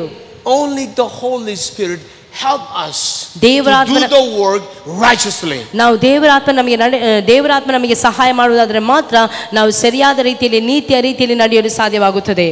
Amen. Amen. Amen. Amen. Do everything completely and righteously. ನಾವು ಎಲ್ಲವೂ ಪರಿಪೂರ್ಣವಾಗಿ ನೀತಿಗೆ ಅನುಸಾರವಾಗಿ ನಾವು ನಡೆಯುವವರಾಗಿರಬೇಕು. By the power of the Holy Spirit. ದೇವರಾತ್ಮನ ಮೂಲಕ. Let us encourage you one more time to the person next to you, right side, left side. Do everything righteously, completely. ಪಕ್ಕದಲ್ಲಿರುವವರಿಗೆ ನೋಡಿ ಹೇಳಿ, ನಿಮ್ಮ ಪಕ್ಕದಲ್ಲಿ ಇರುವವರನ್ನು ನೋಡಿ ಹೇಳಬೇಕು, ನೀತಿಗೆ ಸರಿಯಾಗಿ ದೇವರಿಗೆ ಸರಿಯಾಗಿ ನಡೆದುಕೊಳ್ಳಿರಿ. ಅಕ್ಕದಲ್ಲಿ ಪಕ್ಕದಲ್ಲಿ do everything completely righteously. ನೀತಿಗೆ ಅನುಸಾರವಾಗಿ ದೇವರಿಗೆ ಸರಿಯಾಗಿ ನಾವು ನಡೆದುಕೊಳ್ಳಬೇಕು. Now let me tell you very briefly about the 4 evidences of the baptism of the Holy Spirit. ದೇವರಾತ್ಮನ ಒಂದು ಅಭಿಷೇಕದ ಕುರಿತು ನಾನು 4 ಸಂಗತಿಯನ್ನು ಹೇಳಲು ಇಷ್ಟಪಡುತ್ತೇನೆ. Now let us see the important things which is evidence of baptism of the Holy Spirit. ದೇವರಾತ್ಮನ ಅಭಿಷೇಕದ ಕುರಿತು 4 ಸಂಗತಿಯನ್ನು ನಾನು ಹೇಳಲು ಇಷ್ಟಪಡುವವನಾಗಿರುತ್ತೇನೆ. Many people say that I received the baptism of the Holy Spirit. ಅನೇಕರು ಈ ಪ್ರಕಾರವಾಗಿ ಹೇಳುತ್ತಾರೆ, ನಾನು ದೇವರಾತ್ಮನ ಮೂಲಕವಾಗಿ ಅಭಿಷೇಕ ಹೊಂದಿದ್ದೇನೆ. But it's very hard to recognize it is the work of the Holy Spirit. ಆದರೆ ಅವರು ಪವಿತ್ರಾತ್ಮನ ಮೂಲಕವಾಗಿ ಅಭಿಷೇಕ ಹೊಂದಿದಾರಾ ಇಲ್ಲ ಪವಿತ್ರಾತ್ಮನ ಮೂಲಕವಾಗಿ ಅಭಿಷೇಕ ಹೊಂದಲಿಲ್ವಾ ಅಂತ ಹೇಳಿ ಅವರನ್ನು ಗುರುತಿಸುವುದು ಬಹಳ ಕಠಿಣವಾಗಿರುತ್ತದೆ. ಮೊದಲನೇದಾಗಿ Number 1 is bold witness for Jesus. ನಾವು ಧೈರ್ಯವಾಗಿ ದೇವರಿಗೆ ಸಾಕ್ಷಿಯಾಗಿರಬೇಕು. Courageous and bold witness for Jesus. ದೇವರಿಗೆ ಧೈರ್ಯವಾಗಿ ನಾವು ಸಾಕ್ಷಿಯಾಗಿರಬೇಕು. We all know this famous verse. It is written in the book of Acts chapter 1 and verse 8. ಅಪೊಸ್ತಲರ ಕೃತ್ಯಗಳು 1ನೇ ಅಧ್ಯಾಯದ 8ನೇ ವಚನ ನಮಗೆಲ್ಲರಿಗೂ ಗೊತ್ತಿರುವಂತಹ ವಾಕ್ಯ. Let me remind you, but you shall receive power when the Holy Spirit has come upon you, and you shall be witness to me in Jerusalem and Samaria and Judah and Samaria and the end of the world, end of the earth. ಅಪೊಸ್ತಲರ ಕೃತ್ಯಗಳು 1ನೇ ಅಧ್ಯಾಯದ 8ನೇ ವಚನದಲ್ಲಿ ನಾವು ಓದುತ್ತೇವೆ, ಆದರೆ ಪವಿತ್ರಾತ್ಮನು ನಿಮ್ಮ ಮೇಲೆ ಬರಲು ನೀವು ಬಲವನ್ನು ಹೊಂದಿ ಯೆರೂಸಲೇಮಿನಲ್ಲಿಯೂ ಎಲ್ಲ ಯೂದಾಯ ಸಮಾರ್ಯ ಸೀಮೆಗಳಲ್ಲಿಯೂ ಭೂಲೋಕದ ಕಟ್ಟಕಡೆಯವರೆಗೂ ನನಗೆ ಸಾಕ್ಷಿಗಳಾಗಿರಬೇಕು. Number 1 evidence of receiving the baptism of the Holy Spirit is to be bold and courageous witness of Jesus. ಪವಿತ್ರಾತ್ಮನು ನಮ್ಮ ಮೇಲೆ ಬರಲು ಅಂದ್ರೆ ಮೊದಲನೇದಾಗಿ ಆತನು ನಮ್ಮ ಮೇಲೆ ಬರುವಂತ ವೇಳೆಯಲ್ಲಿ ನಾವು ಏನಾಗುತ್ತೇವೆ ಅಂತ ಹೇಳಿದ್ರೆ ಬಲವನ್ನು ಹೊಂದಿಕೊಳ್ಳುತ್ತೇವೆ, ನಂತರವಾಗಿ ನಾವು ಸಾಕ್ಷಿಗಳಾಗುತ್ತೇವೆ. I know you try to preach gospel to other people. ನಾನು ನಂಬುತ್ತೇನೆ ನೀವೆಲ್ಲರೂ ಸಹ ಇತರರಿಗೆ ಸಾಕ್ಷಿಯನ್ನು ದೇವರ ಸಂದೇಶವನ್ನು ಹೇಳುತ್ತೀರಿ ಅಂತ ಹೇಳಿ. But if you minister to other people by the power of the Holy Spirit, you will be different completely. ನೀವು ದೇವರಾತ್ಮನ ಸಹಾಯದ ಮೂಲಕವಾಗಿ ದೇವರಾತ್ಮನ ಪ್ರೇರೇಪಣೆ ಮೂಲಕವಾಗಿ ನೀವು ಸುವಾರ್ತೆ ಸಾರುವುದಾದರೆ ಪರಿಪೂರ್ಣವಾಗಿ ದೇವರಲ್ಲಿ ಕಾರ್ಯವನ್ನು ಮಾಡುವವನಾಗಿರುತ್ತಾನೆ. For example, you were a little reluctant in preaching, in talking about sin of others. You will be changed to be bold to talk about the truth of Jesus. ಆದರೆ ಪವಿತ್ರಾತ್ಮನ ನಮಗೆ ಸಹಾಯ ಕೊಡುವುದಾದರೆ ನಾವು ಬಲ ಹೊಂದಿದವರಾಗಿ ಬಲದೊಂದಿಗೆ ನಾವು ಇತರರೊಂದಿಗೆ ಸರಿ ಅಂದರೆ ಸುವಾರ್ತೆಯನ್ನು ಸಾರಲು ದೇವರು ನಮಗೆ ಸಹಾಯವನ್ನು ಮಾಡುವವನಾಗಿರುತ್ತಾನೆ. We see this the great difference in the life of Peter. ಪೇತ್ರನ ಮೇಲೆ ಪವಿತ್ರಾತ್ಮನ ಬರುವಾಗ ಪೇತ್ರನ ಜೀವಿತ ಮೊದಲು ಯಾವ ರೀತಿಯಲ್ಲಿ ಇದ್ದನು, ನಂತರವಾಗಿ ಆತನು ಯಾವ ರೀತಿಯಲ್ಲಿ ಬದಲಾದನು ಅಂತ ಹೇಳಿ ನಾವು ಅಲ್ಲಿ ಆತನ ಜೀವಿತವನ್ನು ನೋಡುವುದಾದರೆ ಅಲ್ಲಿ ಗೊತ್ತಾಗುತ್ತದೆ. We know the story of Peter of failure of through denying Jesus before Jesus go to the cross. ಪೇತ್ರನು 3 ಸಾರಿ ಹಲ್ಲಗಳೆದದನ್ನು ನಾವು ಅಲ್ಲಿ ನೋಡ್ತೇವೆ. ಯೇಸು ಕ್ರಿಸ್ತನು ಶಿಲುಬೆ ಏರಿಸಲು ಅಂದರೆ ಶಿಲುಬೆಗೆ ತೋರಿಸ್ಕರವಾಗಿ ಆತನನ್ನು ಕರೆದುಕೊಂಡು ಹೋಗುವಂತ ವೇಳೆಯಲ್ಲಿ ಪೇತ್ರನಲ್ಲಿ 3 ಸಾರಿ ಹಲ್ಲಗಳೆದದನ್ನು ನಾವು ಅಲ್ಲಿ ನೋಡುತ್ತೇವೆ. But after he experienced baptism of the Holy Spirit, Ad- he became a completely different ಆದರೆ guy. ಪವಿತ್ರಾತ್ಮನ ಅವನ ಮೇಲೆ ಬಂದಂತ ವೇಳೆ ಆತನು ಪರಿಪೂರ್ಣವಾಗಿ ಬದಲಾದದನ್ನು ಸಹ ನಾವು ಅಲ್ಲಿ ನೋಡುತ್ತೇವೆ. It is written in the book of Acts chapter 4 verse 6 and 10. ಅಪೊಸ್ತಲ ಕೃತ್ಯಗಳು 4ನೇ ಅಧ್ಯಾಯ 6, 7ನೇ ವಚನ ನಾವು ನೋಡುತ್ತೇವೆ. 6, 7, 8 says this, as well as Annas and high priest and Caiaphas and John and Alexander and as many as were of the family of the high priest were gathered together in Jerusalem. And when they had set him in the midst, they asked, by what power or by what name have you done this?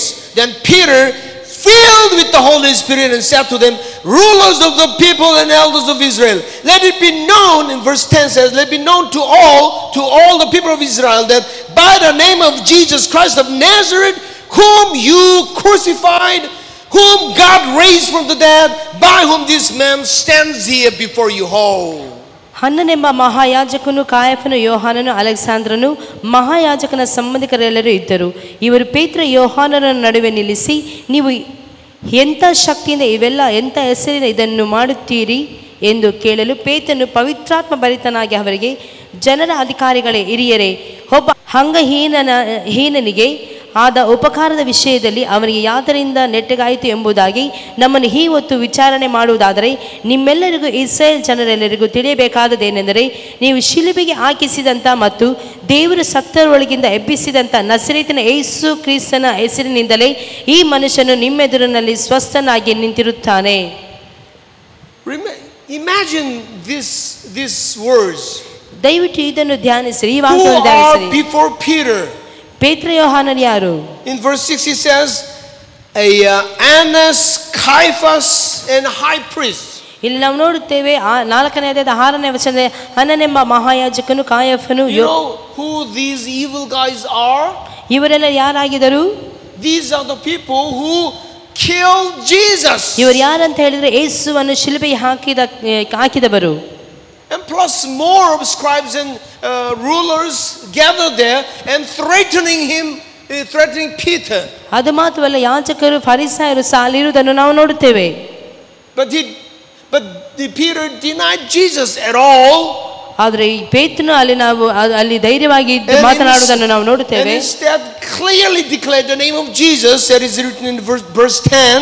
10ನೇ ವಚನದಲ್ಲಿ ಯೇಸುವಿನ ವಿಷಯದಲ್ಲಿ ಆತನು ಸಾಕ್ಷಿ ಹೇಳುವುದನ್ನು ನಾವು ನೋಡುತ್ತೇವೆ. Let it be known to you all, to all people of Israel, because of Jesus of Nazareth. ನಿಮ್ಮೆಲ್ಲರಿಗೂ ಇಸ್ರಾಯೇಲ್ ಜನರೆಲ್ಲರಿಗೂ ತಿಳಿಯಬೇಕಾದೇನೆಂದರೆ, ನೀವು ಶಿಲುಬೆಗೆ ಹಾಕಿಸಿದಂತ ಮತ್ತು ದೇವರು ಸತ್ತರೊಳಗಿದ್ದ ಎಬ್ಬಿಸಿದಂತ ನಜರೇತಿನ ಯೇಸುವಿನ ಹೆಸರಿನಿಂದಲೇ.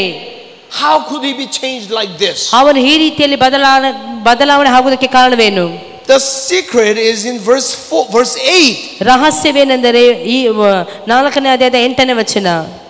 Peter filled with the Holy Spirit. ಪೇತ್ರನು ಪವಿತ್ರಾತ್ಮ ಭರಿತನಾಗಿದ್ದನು. When we are filled with the Holy Spirit, we will be bold witness for Jesus. ನಾವು ಯಾವಾಗ ಪವಿತ್ರಾತ್ಮ ಪ್ರೇರಿತರಾಗುತ್ತೇವೋ, ಪವಿತ್ರಾತ್ಮ ಭರಿತರಾಗುತ್ತೇವೋ, ಆಗ ನಾವು ಧೈರ್ಯವುಳ್ಳವರಾಗುತ್ತೇವೆ, ಬಲಹೊಂದುವವರಾಗಿರುತ್ತೇವೆ. I remember one incident I experienced when I was in Uzbekistan. ನಾನು ಒಂದು ಅನುಭವವನ್ನು ನಾನು ಹೇಳಲು ಇಷ್ಟಪಡುತ್ತೇನೆ. We went out to remote village. ನಾವು ಒಂದು ಕಡೆಗೆ ಹೋಗಿದ್ದೆವು, where the Islamic activity is the most strong in the whole nation of Uzbekistan. ಒಂದು ಪ್ರಾಂತ್ಯಕ್ಕೆ ನಾವು ಹೋಗಿದ್ದೆವು. Yeah, the city that we were ministering was the most strong activity. ಅಲ್ಲಿ ನಾವು ಹೋದಂತ ವೇಳೆಯಲ್ಲಿ ಅಲ್ಲಿ ಬಹಳ ಬಲವಾಗಿ ಇದ್ದಂತವರು ಇದ್ದರು. But we prayed a lot and visited there and started to minister the town. ನಾವು ಪ್ರಾರ್ಥನಾ ಪೂರ್ವಕವಾಗಿ ಅಲ್ಲಿ ಸುವಾರ್ತೆ ಸಾರುವುದಕ್ಕಾಗಿ ನಾವು ಅಲ್ಲಿ ಹೊರಟು ಹೋಗಿದ್ದೆವು. Maybe the next day one person came to us and asked me to come their house. ಆದರೆ 2ನೇ ದಿನದಲ್ಲಿ ಒಂದು ವ್ಯಕ್ತಿ ಬಂದ್ಬಿಟ್ಟು ನೀವು ನಮ್ಮ ಮನೆಗೆ ಭೇಟಿ ನೀಡಬೇಕು ಅಂತ ಹೇಳಿ ಅಲ್ಲಿ ನಮಗೆ ಹೇಳಿದರು. It was the house of Islamic teacher. ಆದರೆ ಅಲ್ಲಿ ಯಾರು ಅಂತ ಹೇಳಿದ್ರೆ ಇಸ್ಲಾಮಿಕ್ ಆದ ಟೀಚರಿನ ಉಪದೇಶಕರ ಒಂದು ಮನೆ ಆಗಿತ್ತು. ಆ ಮನೆಗೆ ನಮ್ಮನ್ನು ಸಂದರ್ಶಿಸುವುದಕ್ಕಾಗಿ ಅವರು ಕರೆದಿದ್ದರು. As I entered the room, there was about 30 people. ಅಲ್ಲಿ ನಾವು ಆ ಮನೆಗೆ ಹೋದಾಗ ಅಲ್ಲಿ 30 ಜನರು ಸೇರಿದರು. But the reason why they called me is because to show some handicapped child. ನಾನು ಆ ಮನೆಗೆ ಹೋದಂತ ವೇಳೆಯಲ್ಲಿ ಅಲ್ಲಿ ನನಗೆ ಒಂದು ಅಂಗವಿಕಲವಾದಂತಹ ಒಂದು ಮಗುವನ್ನು ಅಲ್ಲಿ ತೋರಿಸಿದರು. So I examined the child first. ನಾ ಅಲ್ಲಿ ಹೋಗಿ ಕೂತ್ಕೊಂಡೆ and explained what it is, how we can help the child. ನಾನು ಅವರಿಗೆ ಮೊಟ್ಟ ಮೊದಲನಾಗಿ ಹೋಗಿ ಅವರಿಗೆ ನಾನು ಯಾವ ರೀತಿಯಲ್ಲಿ ಈ ಮಗುವಿಗೆ ಸಹಾಯ ಮಾಡಬಹುದು ಅಂತ ಹೇಳಿ ನಾನು ಅವರಿಗೆ ವಿವರಿಸಿದೆ. But I felt the Holy Spirit filling me to preach gospel in the house. ನಂತರವಾಗಿ ದೇವರಾತ್ಮ ನನಗೆ ಪ್ರೇರೇಪಣೆ ಕೊಟ್ಟ ನಿಮಿತ್ತವಾಗಿ ನಾನು ಅಲ್ಲಿ ಸುವಾರ್ತೆಯನ್ನು ಸಾರಿದೆ. But the owner of the house was Islamic teacher, mullah, mullah. He's Islamic teacher. ಅವರು ಮುಸ್ಲಿಮರ ಒಂದು ಗುರು ಆಗಿದ್ದರು, ಮುಲ್ಲಾ ಆಗಿದ್ದರು. Many old ladies sitting behind. ಅಲ್ಲಿ ಪ್ರಾಯದವರು ಕೂತ್ಕೊಂಡಿದ್ದರು. So what I did was stood up and preached gospel Jesus to them. ನಾನು ಎದ್ದು ನಿಂತುಕೊಂಡೆ ಯೇಸುವಿನ ಸುವಾರ್ತೆಯನ್ನು ಅಲ್ಲಿ ಸಾರಿದೆ. It was really dangerous act at the time. ಆದರೆ ಆ ಒಂದು ಸಂದರ್ಭ ಬಹಳ ಒಂದು ಭಯಂಕರವಾಗಿತ್ತು. Because I was known as a doctor. ಯಾಕೆಂದ್ರೆ ನಾನು ಒಂದು ವೈದ್ಯ ಆಗಿದ್ದೆ. As soon as I am revealed as a Christian missionary, ನಂತರವಾಗಿ ಅವರಿಗೆ ಗೊತ್ತಿತ್ತು ನಾನು ಒಂದು ಕ್ರೈಸ್ತ ಸುವಾರ್ತಿಕ ಅಂತ ಹೇಳಿ. Definitely, absolutely, I'm supposed to deported from the nation. ನಂತರವಾಗಿ ಅವರು ನನ್ನನ್ನು ಹೊದಿಲಿಕ್ಕೆ ಅಂದ್ರೆ ಅವರು ನನ್ನನ್ನು ಗುರುತಿಟ್ಟು ಅವರು ನನ್ನನ್ನು ಹೊಡಿಬಹುದಾಗಿತ್ತು. And not only that, we are supposed to receive many disadvantages or even penalties. ಯಾಕೆಂತ ಹೇಳಿದ್ರೆ ಸಮೂಹದಲ್ಲಿ ನಾವು ಇರುವುದಾದರೆ ಸಮೂಹದಲ್ಲಿ ಇದ್ರೆ ಇಂತಹ ಒಂದು ಸರ್ವಸಾಧಾರಣವಾಗಿ ಸಮಸ್ಯೆಗಳು ಬರುವುದು ಸಹಜವಾದುದು. That is why I discouraged my team not to preach gospel this time. ಆಗ ನಾನು ನನ್ನ ಒಂದು ಜೊತೆಯಲ್ಲಿ ಬಂದಂತಹ ಎಲ್ಲರಿಗೂ ನನ್ನ ಟೀಮ್ ಗುಂಪಿನವರಿಗೆ ಹೇಳಿದೆ, ದಯವಿಟ್ಟು ಯಾವ ಕಾರಣಕ್ಕೂ ನಾವು ಇಲ್ಲಿ ಸುವಾರ್ತೆ ಸಾರುವುದು ಬೇಡ. I stood up and preached gospel to the 30 people in the house of Islamic leader. ಆದರೆ ನಾನು ಅಲ್ಲಿ ಇರುವಂತಹ ಒಂದು ಪ್ರಾಂತ್ಯದಲ್ಲಿ ಆ ಮನೆಗೆ ಹೋಗಿ ನಾನು ಅವರೆಲ್ಲರಿಗೂ ಸುವಾರ್ತೆ ಸಾರುವಂತೆ ದೇವರು ಅಲ್ಲಿ ನನಗೆ ಅವಕಾಶ ಮಾಡಿಕೊಟ್ಟನು. After I preaching, I challenged them. How many of you want to receive Jesus as your Lord? ನಾನು ಅಲ್ಲಿ ಪ್ರಸಂಗ ಮಾಡುತ್ತಿದ್ದ ನಂತರವಾಗಿ ಅಂದ್ರೆ ಪ್ರಸಂಗ ಮಾಡಿದ ನಂತರವಾಗಿ ಕೊನೆಯದಾಗಿ ನಾನು ಅವರಿಗೆ ಕೇಳಿದೆ, ಒಂದು ಸವಾಲನ್ನು ಹಾಕಿದೆ, ಎಷ್ಟು ಜನರಿಗೆ ಯೇಸು ಕ್ರಿಸ್ತನು ಬೇಕು ಅಂತ ಹೇಳಿರಿ. Can you guess? More than 60% of the people raised their hand. ಅಲ್ಲಿ 16ಕ್ಕಿಂತಲೂ ಹೆಚ್ಚು ಜನರು ಅವರ ಕರಗಳನ್ನು ಮೇಲೆ ಮಾಡಿದರು. And the Holy Spirit protected us. ಅಲ್ಲಿ ದೇವರು ಅಲ್ಲಿ ಕಾರ್ಯ ಮಾಡಿದನ್ನು ನಾವು ನೋಡುತ್ತೇವೆ. And we could do very effectively finish the ministry. ನಾವು ಅಲ್ಲಿ ಒಳ್ಳೆ ರೀತಿಯಲ್ಲಿ ಸುವಾರ್ತೆ ಸಾರುವ ಹಾಗೆ ದೇವರು ನಮಗೆ ಅಲ್ಲಿ ಬಲಪಡಿಸಿ ನಡೆಸಿದನು. When the Holy Spirit fill us, ದೇವರಾತ್ಮ ನಮ್ಮನ್ನು ತುಂಬುವಾಗ we stand up and preach gospel boldly. ನಾವು ಎದ್ದು ನಿಂತುಕೊಂಡು ಬಲವಾಗಿ ಸುವಾರ್ತೆಯನ್ನು ಸಾರುತ್ತೇವೆ. Amen. Amen. When the Holy Spirit fill you, you can do it. ಯೇಸು ಕ್ರಿಸ್ತನು ನಮ್ಮನ್ನು ತುಂಬುವುದಾದರೆ, ಯೇಸು ಕ್ರಿಸ್ತನ ಭರಿತರಾಗುವುದಾದರೆ ನಾವು ಅದನ್ನು ಮಾಡಲು ಸಾಧ್ಯತೆ ಉಂಟು. You will preach gospel boldly even to Muslims, Hindus, whoever. It doesn't matter. ಯಾವುದೇ ರೀತಿಯ ಕಠಿಣಕರವಾದಂತಹ ಜನರು ಇರುವುದಾದರೂ ಸಹ ಅವರ ಮಧ್ಯದಲ್ಲಿ ನಾವು ಪವಿತ್ರಾತ್ಮ ಭರಿತರಾಗಿರುವುದಾದರೆ ಅವರ ಮಧ್ಯದಲ್ಲಿ ಧೈರ್ಯವಾಗಿ ಸುವಾರ್ತೆ ಸಾರಲು ಸಾಧ್ಯವಾಗುತ್ತದೆ. And we simply trust God and believe God. He will protect us. ಯಾಕೆಂದರೆ ನಾವು ಕೇವಲ ಕರ್ತನನ್ನು ನಂಬುತ್ತೇವೆ, ನಂಬುವರಾಗಿರಬೇಕು. ನಮ್ಮನ್ನು ಕಾಯುವವನು, ನಮ್ಮನ್ನು ರಕ್ಷಿಸುವವನು ಆತನೊಬ್ಬನೇ ಆಗಿದ್ದಾನೆ. This is number one evidence of baptism of the Holy Spirit. ಪವಿತ್ರಾತ್ಮನ ಮೂಲಕವಾಗಿ ದೀಕ್ಷಾಸ್ನಾನ ಹೊಂದಿದವರಿಗೆ ಮೊಟ್ಟ ಮೊದಲು ಆಗುವಂತಹ ಗುರುತು ಏನಂತ ಹೇಳಿದ್ರೆ ಬಲವಾಗಿ ಅಂದ್ರೆ ಧೈರ್ಯದೊಂದಿಗೆ ಸುವಾರ್ತೆಯನ್ನು ಸಾರುವವರಾಗಿರ್ತಾರೆ. When the power of the Holy Spirit comes upon you, you receive the power, then you will be strong and bold witness for Jesus. ಪವಿತ್ರಾತ್ಮ ನಮ್ಮ ಮೇಲೆ ಬರಲು ನಾವು ಬಲವನ್ನು ಹೊಂದಿ ನಾವು ಎಲ್ಲಾ ಕಡೆಗಳಲ್ಲಿ ಸುವಾರ್ತೆಯನ್ನು ಧೈರ್ಯವಾಗಿ ಸಾರುತ್ತೇವೆ. And number two evidence is ಎರಡನೇ ಗುರುತು ಏನೆಂದರೆ speaking tongue. ಅನ್ಯ ಭಾಷೆಗಳು. We know very well about the speaking tongue. ಅನ್ಯ ಭಾಷೆ ಮಾತನಾಡುವುದು ಎಲ್ಲರಿಗೂ ಸಹ ಗೊತ್ತಿದೆ ಅಂತ ಹೇಳಿ ನಾನು ನೆನೆಸ್ತೇನೆ. How many of you received the speaking tongue? ಎಷ್ಟು ಜನರು ಅನ್ಯ ಭಾಷೆಯನ್ನು ಹೊಂದಿಕೊಂಡಿದ್ದೀರಿ? How many of you received the speaking tongue? ಎಷ್ಟು ಜನ ಅನ್ಯ ಭಾಷೆಯನ್ನು ವರವನ್ನು ಹೊಂದಿಕೊಂಡಿದ್ದೀರಿ ಮಾತನಾಡುವುದು? Please. ದಯವಿಟ್ಟು ಕರಗಳನ್ನು ಮೇಲೆ ಮಾಡಿ. ಅನ್ಯ ಭಾಷೆ ಮಾತನಾಡುವವರು ಮಾತ್ರ ನಿಮ್ಮ ಕರಗಳನ್ನು ಮೇಲೆ ಮಾಡಿ. Thank you. About a half or 60% of you needs to receive this gift. ಇನ್ನು ಸ್ವಲ್ಪ ಜನರು ಇದ್ದೀರಾ ಈ ಅನ್ಯ ಭಾಷೆಯನ್ನು ಹೊಂದಿಕೊಳ್ಳಬೇಕು. Wherever Peter and apostolic team visited, the same thing happened.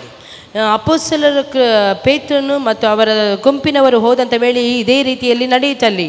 You know, when Peter visited a Gentile's house by the name of Cornelius, ಅದರ ಕೊರ್ನೇಲಿಯ ಮನೆಗೆ ಆತನು ಸಂದರ್ಶಿಸಿದಾಗ the power of the Holy Spirit came upon in the midst of his preaching. ಪವಿತ್ರಾತ್ಮನ ಅಲ್ಲಿ ಬಂದು ಇಳಿಯುವುದನ್ನು ನಾನು ಅಲ್ಲಿ ನೋಡಿದನು.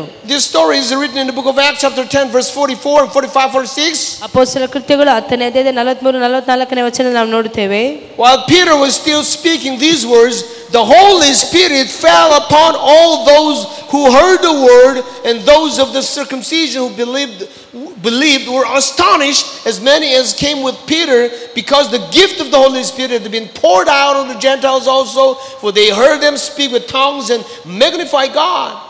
ಪೇತ್ರನು ಈ ಮಾತುಗಳನ್ನೆಲ್ಲ ಇನ್ನೂ ಹೇಳುತ್ತಿರುವಾಗ ಅವನ ವಾಕ್ಯವನ್ನು ಕೇಳಿದವರೆಲ್ಲರ ಮೇಲೆ ಪವಿತ್ರಾತ್ಮ ವರವು ಇಳಿಯಿತು. ಅವರು ನಾನಾ ಭಾಷೆಗಳನ್ನು ಆಡುತ್ತಾ ದೇವರನ್ನು ಕೊಂಡಾಡುತ್ತಾ ಇರುವುದನ್ನು ಪೇತ್ರನ ಸಂಗಡ ಬಂದಿದ್ದ ಯಹೂದ್ಯರಾದ ವಿಶ್ವಾಸಿಗಳು ಕೇಳಿದಾಗ, ಅನ್ಯ ಜನಗಳಿಗೂ ಪವಿತ್ರಾತ್ಮ ದಾನ ಮಾಡಲ್ಪಟ್ಟಿದೆಯಲ್ಲ ಎಂದು ಅತ್ಯಾಶ್ಚರ್ಯಪಟ್ಟರು. ನಡೆದ ಸಂಗತಿಯನ್ನು ಪೇತ್ರನು ನೋಡಿ, ನಮ್ಮ ಹಾಗೆ ಪವಿತ್ರಾತ್ಮ ವರವನ್ನು ಹೊಂದಿದ ಇವರಿಗೆ ನೀರಿನ ದೀಕ್ಷಾಸ್ನಾನವಾಗದಂತೆ ಯಾರಾದರೂ ಅಭ್ಯಂತರ ಮಾಡಾರೆ ಎಂದು ಹೇಳಿ, and Apostle Paul also visited many towns, and the first ministry he did was to share the baptism of the Holy Spirit. ಅಪೊಸ್ತಲನಾದಂಥ ಪೌಲನು ಸಹ ಅನೇಕ ಕಡೆಗಳಲ್ಲಿ ಆತನು ಸಂದರ್ಶಿಸಿದನು ಅಂತೇಳಿ ನಾವು ನೋಡುತ್ತೇವೆ. It is written in Acts 19:6. ಅಪೊಸ್ತಲರ ಕೃತ್ಯಗಳು 19ನೇ ಅಧ್ಯಾಯದ 6ನೇ ವಚನದಲ್ಲಿ ನಾವು ನೋಡುತ್ತೇವೆ. It happened in the city of Ephesus. ನಾವು ಅಪೊಸ್ತಲರ ಕೃತ್ಯಗಳು 19:6ರಲ್ಲಿ ನಾವು ನೋಡುತ್ತೇವೆ. 19:6 that when 96 says that when Paul had laid hands on them, the Holy Spirit came upon them, and they spoke with tongues and prophesied. ಅವರು ಅಲ್ಲಿ ಅವನ ಹಸ್ತಗಳನ್ನು ಇಟ್ಟಾಗ ಅನೇಕರ ಮೇಲೆ ಪವಿತ್ರಾತ್ಮ ಬರವು ಬಂದಿತು. ಮಾತ್ರವಲ್ಲ, ಅವರು ನಾನಾ ಭಾಷೆಗಳನ್ನು ಹಾಡಿದರು, ಪ್ರವಾದಿಸಿದರು ಅಂತೇಳಿ 19ನೇ ಅಧ್ಯಾಯದ 6ನೇ ವಚನದಲ್ಲಿ ನಾವು ಓದುತ್ತೇವೆ. I will not talk about the speaking tongue. ಅನ್ಯ ಭಾಷೆಯ ಕುರಿತು ನಾನು ಮಾತನಾಡುವುದಾದರೆ ಅನೇಕ ವಿಷಯಗಳನ್ನು ಮಾತನಾಡಬಹುದು. But believe that the speaking tongue is not one of the important evidence of receiving the baptism of the Holy Spirit. ಅನ್ಯ ಭಾಷೆ ಮಾತನಾಡುವುದು ಸಹ ಬಹಳ ಪ್ರಾಮುಖ್ಯವಾದುದು, ಒಂದು ಗುರುತಾಗಿದೆ ಅಂತ ಹೇಳಿ ನಾವು ತಿಳಿದುಕೊಳ್ಳಬೇಕು. And number 3 evidence of the baptism of the Holy Spirit is ಪವಿತ್ರಾತ್ಮನ ಮೂಲಕವಾಗಿ ಅಭಿಷೇಕ ಹೊಂದಿದವರ ಮೂರನೇ ಗುರುತು ಏನೆಂದರೆ gift of the Holy Spirit. ಪವಿತ್ರಾತ್ಮನ ವರಗಳು. It is written well in the book of 1 Corinthians chapter 12. 1 ಕೊರಿಂಥ 12ನೇ ಅಧ್ಯಾಯದಲ್ಲಿ ಪವಿತ್ರಾತ್ಮನ ವರಗಳ ಕುರಿತು ನಾವು ಓದುತ್ತೇವೆ. 12:7 to 11 Paul explains beautifully about the gift of the Holy Spirit. ಪೌಲನು 12ನೇ ಅಧ್ಯಾಯದಲ್ಲಿ ಪವಿತ್ರಾತ್ಮನ ವರದ ಕುರಿತು ಅಲ್ಲಿ ಸುಂದರವಾಗಿ ಬರೆದಿರುವುದನ್ನು ನಾವು ನೋಡುತ್ತೇವೆ. But the manifestation of the Spirit is given to each one for the profit of all, for to one is given the word of wisdom through the Spirit, to another the word of knowledge through the same Spirit, to another faith by the same Spirit, to another gifts of healing by same Spirit. You know, these things, gifts of the Holy Spirit. ನಾವು ನೋಡುತ್ತೇವೆ ಇಲ್ಲಿ ಪವಿತ್ರಾತ್ಮ ವರವನ್ನು ಸರ್ವರಿಗೂ ಪ್ರಯೋಜನಕರ್ತವಾಗಿ ಕೊಡಲ್ಪಟ್ಟಿದೆ. ಒಬ್ಬನಿಗೆ ದೇವರಾತ್ಮನ ಮೂಲಕ ಜ್ಞಾನವಾಕ್ಯವು, ಒಬ್ಬನಿಗೆ ಆತ್ಮನಿಗೆ ಅನುಸಾರವಾಗಿ ವಿದ್ಯಾವಾಕ್ಯವು, ಒಬ್ಬನಿಗೆ ಆತ್ಮನಿಂದಲೇ ನಂಬಿಕೆಯು, ಒಬ್ಬನಿಗೆ ಒಬ್ಬ ಆತ್ಮನಿಂದಲೇ ನಾನಾ ರೋಗಗಳನ್ನು ವಾಸಿ ಮಾಡುವವರು, ಒಬ್ಬನಿಗೆ ಮಹತ್ವಗಳನ್ನು ಮಾಡುವವರು, ಒಬ್ಬನಿಗೆ ಪ್ರವಾದಿಯನ್ನು ವರವು, ಒಬ್ಬನಿಗೆ ಸತ್ಯಾದ ವಿವೇಚಿಸುವವರು, ಒಬ್ಬನಿಗೆ ವಿವಿಧ ವಾಣಿಗಳನ್ನು ಆಡುವವರು, ಒಬ್ಬನಿಗೆ ವಾಣಿಗಳ ಅರ್ಥವನ್ನು ಹೇಳುವವರು ಕೊಡಲ್ಪಟ್ಟಿರುತ್ತದೆ. So we can share healing with others by this gift of the Holy Spirit. ಈ ಒಂದು ಪ್ರವಾದನೆ, ಈ ಒಂದು ವರಗಳ ಮೂಲಕವಾಗಿ ಅನೇಕ ಕಾರ್ಯಗಳನ್ನು ನಾವು ದೇವರಿಗೋಸ್ಕರವಾಗಿ ಮಾಡಬಹುದು. As I shared briefly, I didn't know how to serve others through prayer. ನನಗೆ ಗೊತ್ತಿಲ್ಲ ನಾನು ಪ್ರಾರ್ಥನೆ ಮೂಲಕವಾಗಿ ಯಾವ ರೀತಿಯಲ್ಲಿ ಇತರರನ್ನು ಒಂದು ರಕ್ಷಣೆಗೆ ತರುವುದು ಅಂತ ಹೇಳಿ. The same thing happened to my ministry. ಆದರೆ ನನ್ನ ಸೇವೆಯಲ್ಲಿ ಅನೇಕ ಒಂದು ಪರಿಸ್ಥಿತಿಗಳು ಬಂತು. I didn't know what I did, but I prayed for some people for their healing. ನಾನು ಒಂದು ರೋಗಿಗಳಾಗಿ ಇರುವಂತವರಿಗೆ ನಾನು ಪ್ರಾರ್ಥಿಸಿದೆ. Surprisingly enough, many people come forward and share his testimony of healing through the prayer. ನಾನು ಅನೇಕರಿಗೆ ರೋಗಿಗಳಿಗಾಗಿ ಪ್ರಾರ್ಥಿಸಿದಂತ ವೇಳೆಯಲ್ಲಿ ಅನೇಕರು ಸ್ವಸ್ಥತೆ ಹೊಂದಿದರು, ಅನೇಕರು ಮುಂದೆ ಬಂದು ಸಾಕ್ಷಿಯನ್ನು ಹೇಳಿದರು. Of course, it is not me, it is not pastor, it is not any other one over you, but the Holy Spirit. ನನ್ನ ಮೂಲಕವಾಗಿ ಅಲ್ಲ, ಸಭಾಪಾಲಕರ ಮೂಲಕವಾಗಿ ಅಲ್ಲ, ಇಲ್ಲಿ ಅಥವಾ ಯಾರಿಂದಲೋ ಅಲ್ಲ, ದೇವರ ಆತ್ಮನು ಕಾರ್ಯ ಮಾಡುವುದಾದರೆ ಅಲ್ಲಿ ಸ್ವಸ್ಥತೆಗಳು ಉಂಟಾಗುತ್ತದೆ. Amen. But we need to practice this. ಆದರೆ ಇದೆಲ್ಲವನ್ನು ನಾವು As you ಪ್ರಾಕ್ಟೀಸ್ ಮಾಡಬೇಕು. As you receive this gift, you have to visit the house of the patient and pray over the patient. ಈ ವರಗಳನ್ನೆಲ್ಲ ಹೊಂದಿದ ನಂತರವಾಗಿ ನಾವು ಸುಮ್ಮನೆ ಇರಬಾರದು. ನಾವು ಹೋಗಿ ಬೇರೆಯವರಿಗೋಸ್ಕರವಾಗಿ ಪ್ರಾರ್ಥಿಸುವವರಾಗಿರಬೇಕು, ರೋಗಿಗಳಿಗಾಗಿ ಪ್ರಾರ್ಥಿಸುವವರಾಗಿರಬೇಕು. You need to do this with your activity. Then the Holy Spirit works through you. ನಾವು ಪ್ರಾಯೋಗಿಕವಾಗಿ ನಾವು ಮಾಡುವವರಾಗಿರಬೇಕು. ಆಗ ದೇವರಾತ್ಮನ ನಮ್ಮ ಮೂಲಕವಾಗಿ ಅನೇಕ ಕಾರ್ಯಗಳನ್ನು ಮಾಡುವವನಾಗಿರುತ್ತಾನೆ. Amen. Amen. Amen. Amen. Do you want to heal others? ನೀವೆಲ್ಲ ನಿಮಗೆ ಬೇರೆಯವರು ರೋಗದಲ್ಲಿರುವವರಿಗೆ ಸ್ವಸ್ಥತೆ ಮಾಡಬೇಕು ಅಂತ ಹೇಳಿ ನಿಮಗೆ ಇಷ್ಟ ಇದೆಯಾ? Do you want to heal others? ಇತರರು ಸ್ವಸ್ಥತೆ ಆಗಬೇಕು ಅಂತ ಹೇಳಿ ಇಷ್ಟಪಡ್ತೀರೋ? Please receive this gift. ಹಾಗಾದರೆ ಈ ಒಂದು ವರವನ್ನು ಉಪಯೋಗಿಸಿರಿ and practice it. ಇದರ ಮೂಲಕವಾಗಿ ನೀವು ಪ್ರಯತ್ನಿಸಿ. It may not happen at the first day suddenly. ನೀವು ಪ್ರಾರ್ಥಿಸುವಂತ ವೇಳೆಯಲ್ಲಿ ಮೊದಲನೇ ಸಾರಿ ರೋಗಿಗಳಿಗೆ ಸ್ವಸ್ಥತೆ ಆಗದೇ ಇರಬಹುದು. We need to practice every day. ಆದರೆ ಅದನ್ನು ಯಾವಾಗಲೂ ಸಹ ನಾವು ಪ್ರಯತ್ನಿಸುವವರಾಗಿರಬೇಕು, ಹೋಗಿ ಪ್ರಾರ್ಥಿಸುತ್ತಲೇ ಇರಬೇಕು. And finally we will see complete healing for the people that we prayed over. ನಂತರವಾಗಿ ಕೊನೆಯದಾಗಿ ಅವರಿಗೆ ಸಂಪೂರ್ಣವಾಗಿ ಬಿಡುಗಡೆ ಆಗುವುದನ್ನು ನಾವು ನೋಡುತ್ತೇವೆ. So do not stop in the middle of ministry. ಯಾವ ಕಾರಣಕ್ಕೂ ನಾವು ಸೇವೆ ಮಾಡುವಂತ ವೇಳೆಯಲ್ಲಿ ಮಧ್ಯದಲ್ಲಿ ನಿಲ್ಲಿಸಬಾರದು. Go forward to pray and pray. ಪ್ರತಿ ದಿನವೂ ಸಹ ನಾವು ಹೋಗಿ ಪ್ರಾರ್ಥಿಸುತ್ತಿರಬೇಕು until he or she confess faith. ಅವರು ರೋಗ ಸ್ವಸ್ಥದಿಂದ ಗುಣವಾಗುವವರೆಗೂ ನಾವು ಅವರಿಗೋಸ್ಕರವಾಗಿ ಪ್ರಾರ್ಥಿಸುತ್ತಲೇ ಇರುವವರಾಗಿರಬೇಕು. Amen. Amen. Amen. Amen. Amen. Thank you for your response. Number 4 evidence is this. ನಾಲ್ಕನೇ ಗುರುತು is the fruit of evangelism. ಸುವಾರ್ತೆಯ ಒಂದು ಫಲ. Number 1 is bold witness, but number 4 is fruits. ಮೊದಲನೇದಾಗಿ ಪವಿತ್ರಾತ್ಮನ ಬಲ, ನಾಲ್ಕನೇದಾಗಿ ನಾವು ನೋಡುತ್ತೇವೆ ಫಲಗಳು. Book of Acts chapter 2 says ಅಪೊಸ್ತಲ ಕೃತ್ಯಗಳು 2ನೇ ಅಧ್ಯಾಯದಲ್ಲಿ ನಾವು ನೋಡುತ್ತೇವೆ. In the beginning he prophesied the book of Joel. ಯೋಹೇಲನ ಪ್ರವಾದನ ಗ್ರಂಥದ ಮೂಲಕವಾಗಿ ಪ್ರವಾದಿಸಿದಂತ ಪ್ರವಾದನೆಯು But Peter started to talk with the use of the word from the psalm. ನಂತರವಾಗಿ ನಾವು ಅಲ್ಲಿ ನೆರವೇರುವುದನ್ನು ನಾವು ಅಲ್ಲಿ ನೋಡುತ್ತೇವೆ. In verse 25, 26, 27, 28 it says, for David says concerning him, I foresaw the Lord always before my face, for he is at my right hand, that I may not be shaken. Therefore my heart rejoiced and my tongue was glad. Moreover my flesh also will rest in hope. And verse 28 says, you have made known to me the ways of life. You will make me full of joy in your presence. This is a quotation of book of Psalm. ಇದು ಈ ಒಂದು ವಾಕ್ಯವು ಎಲ್ಲಿದೆ ಅಂತ ಹೇಳಿದರೆ ಕೀರ್ತನೆಗಾರನ ದಾವೀದನು ಬರೆದಂತ ಕೀರ್ತನೆಯಲ್ಲಿ ಇದೆ. ಅದನ್ನು ಈ ಪ್ರಕಾರವಾಗಿ ಹೇಳುತ್ತಾನೆ. ಅಪೊಸ್ತಲ ಕೃತ್ಯಗಳು 2ನೇ ಅಧ್ಯಾಯದ 25ನೇ ವಚನದಿಂದ, ಆತನ ವಿಷಯದಲ್ಲಿ ದಾವೀದನು ಕರ್ತನು ಯಾವಾಗಲೂ ನನ್ನ ಎದುರಿನಲ್ಲಿ ನೋಡುತ್ತಿದ್ದೆನು. ನಾನು ಕದಲದಂತೆ ಆತನು ನನ್ನ ಬಲಗಡೆಯಲ್ಲಿಯೇ ಇದ್ದಾನೆ. ಆದ ಕಾರಣ ನನ್ನ ಹೃದಯವು ಹರ್ಷಿಸಿತು, ನನ್ನ ನಾಲಿಗೆಯು ಉಲ್ಲಾಸ ಧ್ವನಿಯನ್ನು ಮಾಡಿತು. ನನ್ನ ಶರೀರವು ನಿರೀಕ್ಷೆಯಿಂದ ನೆಲೆಯಾಗಿರುವುದು. ಯಾಕೆಂದರೆ ನೀನು ನನ್ನ ಜೀವಾತ್ಮವನ್ನು ಪಾತಾಳದಲ್ಲಿ ಬಿಡುವುದಿಲ್ಲ, ನಿನ್ನ ಪ್ರಿಯನಿಗೆ ಕೊಳೆಯುವ ಅವಸ್ಥೆಯನ್ನು ನೋಡಗೊಡಿಸುವುದಿಲ್ಲ. ಜೀವ ಮಾರ್ಗಗಳನ್ನು ನನಗೆ ತಿಳಿಯಪಡಿಸಿದಿ, ನಿನ್ನ ಸಮ್ಮುಖದಲ್ಲಿ ನನ್ನನ್ನು ಆನಂದ ಭರಿತನಾಗ ಮಾಡುವಿ ಎಂದು ಹೇಳಿದ್ದಾನೆ. He finishes his preaching in verse 36 and 37. It says, therefore let all the house of Israel know assuredly that God has made this Jesus whom you crucified both Lord and Christ. And verse 37 says, now when they heard this, they were cut to the heart and said to Peter and the rest of the apostles, men and brethren, what shall we do? 36, 37, 38ನೇ ವಚನದಲ್ಲಿ ನಾವು ನೋಡುತ್ತೇವೆ. ಆದ್ದರಿಂದ ನೀವು ಶಿಲುಬೆಗೆ ಹಾಕಿಸಿದ ಈ ಯೇಸುವನ್ನೇ ದೇವರು ಒಡೆಯನಾಗಿಯೂ ಕ್ರಿಸ್ತನನ್ನಾಗಿ ಮಾಡಿದನೆಂಬುದು ಇಸ್ರಾಯೇಲ್ ಕುಲದವರೆಲ್ಲರಿಗೂ ನಿಸ್ಸಂದೇಹವಾಗಿ ತಿಳಿದಿರಲಿ ಎಂದು ಹೇಳಿದನು.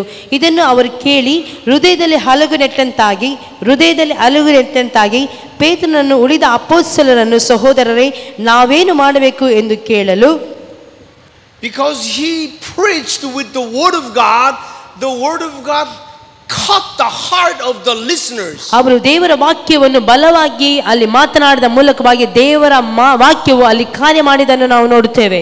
And then they say, what shall we do? ಹಾಗಾದ್ರೆ ನಾವು ಏನು ಮಾಡಬೇಕು ಸಹೋದರರೇ ಅಂತ ಅವರು ಕೇಳುತ್ತಾರೆ. Please tell me what I have to do. ಹಾಗಾದ್ರೆ ಅವರಲ್ಲಿ ಕೇಳ್ತಾರೆ, ಹಾಗಾದ್ರೆ ನಾವು ಏನು ಮಾಡಬೇಕು? No questions, no objections. ಯಾವುದೇ ರೀತಿಯಾದಂಥ ಪ್ರಶ್ನೆಗಳಿಲ್ಲ, ಯಾವುದೇ ರೀತಿಯಾದಂಥ ಎದುರುವಿಕೆಗಳಿಲ್ಲ. They will say to you, please tell me whatever you. ದಯವಿಟ್ಟು ನಮಗೆ ಹೇಳಿ ನಾವೇನು ಮಾಡಬೇಕು. I'm ready to obey you. ನಾವು ಈಗ ನಿಮ್ಮ ಮಾತಿಗೆ ವಿಧೇಯರಾಗುತ್ತೇವೆ. Then you can simply say, believe in Jesus and repent and receive baptism. ಆಗ ಆತನು ಹೇಳ್ತಾನೆ, ನಿಮ್ಮ ಪಾಪಗಳು ಪರಿಹಾರ ಆಗುವುದಕ್ಕಾಗಿ ನಿಮ್ಮಲ್ಲಿ ಪ್ರತಿಯೊಬ್ಬರು ದೇವರ ಕಡೆಗೆ ತಿರುಗಿಕೊಳ್ಳಿರಿ, ದೀಕ್ಷಾಸ್ನಾನ ಮಾಡಿಕೊಳ್ಳಿರಿ. Do you want to see these fruits? ಇದೆಲ್ಲ ಈ ಒಂದು ಫಲ ನೀವು ಕಾಣಬೇಕು. Not by the ministry of the pastor, but by your own ministry. ನಾವು ಸಭಾಪಾಲಕರ ಒಂದು ಸೇವೆ ಮೂಲಕವಾಗಿ ಅಲ್ಲ, ನಮ್ಮ ಪ್ರತಿಯೊಬ್ಬರ ಸೇವೆಯ ಮೂಲಕವಾಗಿ ಈ ಒಂದು ಫಲವನ್ನು ಕಾಣುವವರಾಗಿರಬೇಕು. When you are filled with the Holy Spirit, you can do it. ಯಾವಾಗ ಪವಿತ್ರಾತ್ಮ ಭರಿತರಾಗಿ ನೀವು ತುಂಬುತ್ತೀರೋ ಆಗ ಈ ಫಲವು ನಿಮ್ಮಿಂದ ಬರುವಂತದ್ದಾಗಿರುತ್ತದೆ. Amen. Amen. Amen. Amen. Do you want to these fruits? ನಿಮಗೆ ಈ ಫಲವನ್ನು ಕಾಣಬೇಕು ಅಂತ ಹೇಳಿ ಇಷ್ಟ ಇದೆಯಾ? Amen. Amen. Fruits of receiving Jesus as their Lord.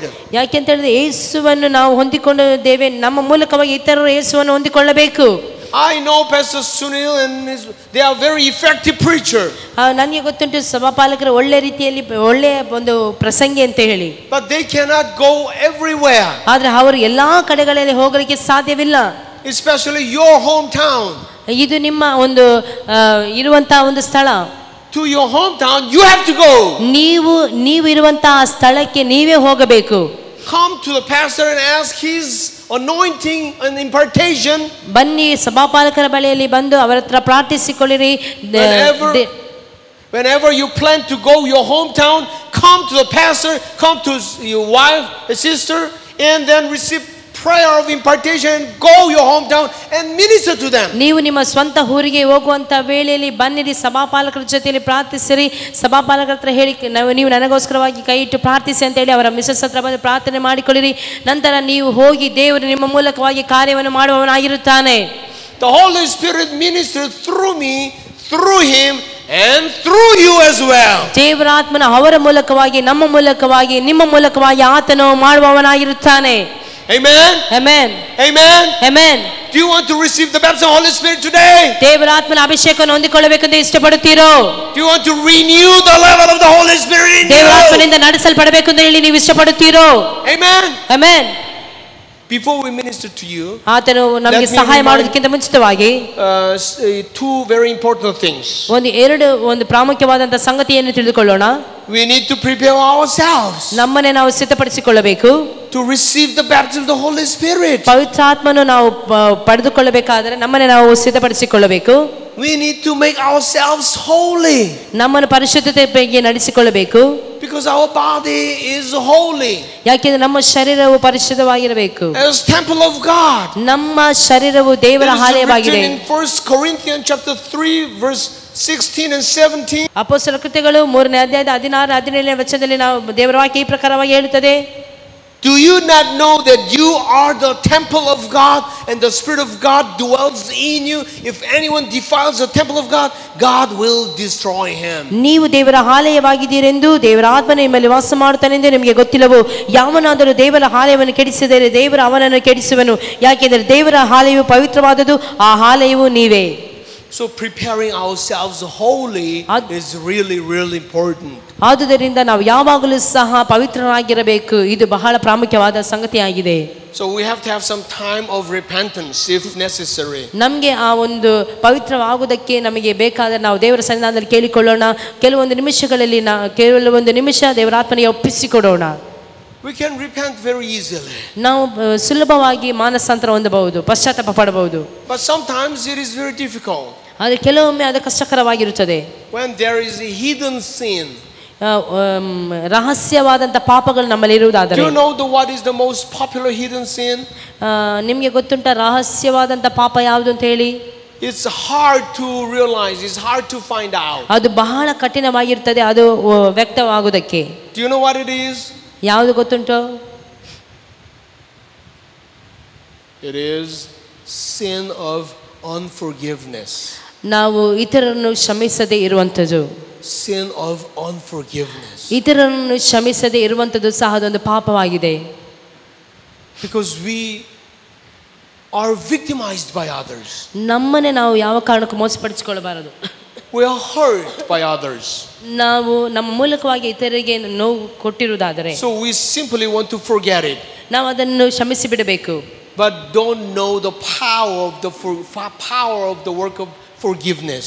ಆದರೆ ಆ ಒಂದು ಕ್ಷಮಿಸುವುದರ ಮೂಲಕವಾಗಿ ಇರುವಂತಹ ಅದ್ಭುತವು ನಾವು ಅನುಭವಿಸದೇ ಇರುವುದಾದರೆ Today before we pray, ನಾವು ಈ ದಿನಗಳಲ್ಲಿ ಪ್ರಾರ್ಥಿಸುವ we need to practice this the power of the forgiveness. ನಾವು ಅದನ್ನು ನಮ್ಮ ಜೀವಿತದಲ್ಲಿ ಅಳವಡಿಸಿಕೊಳ್ಳುವ ಮಾತ್ರವಲ್ಲ, ಅದು ನಮ್ಮ ಜೀವಿತದಲ್ಲಿ ವ್ಯಕ್ತವಾಗಲಿ ಎಂದು ನಾವು ದೇವರ ಸನ್ನಿಧಾನದಲ್ಲಿ ಕೇಳಿಕೊಳ್ಳುವ.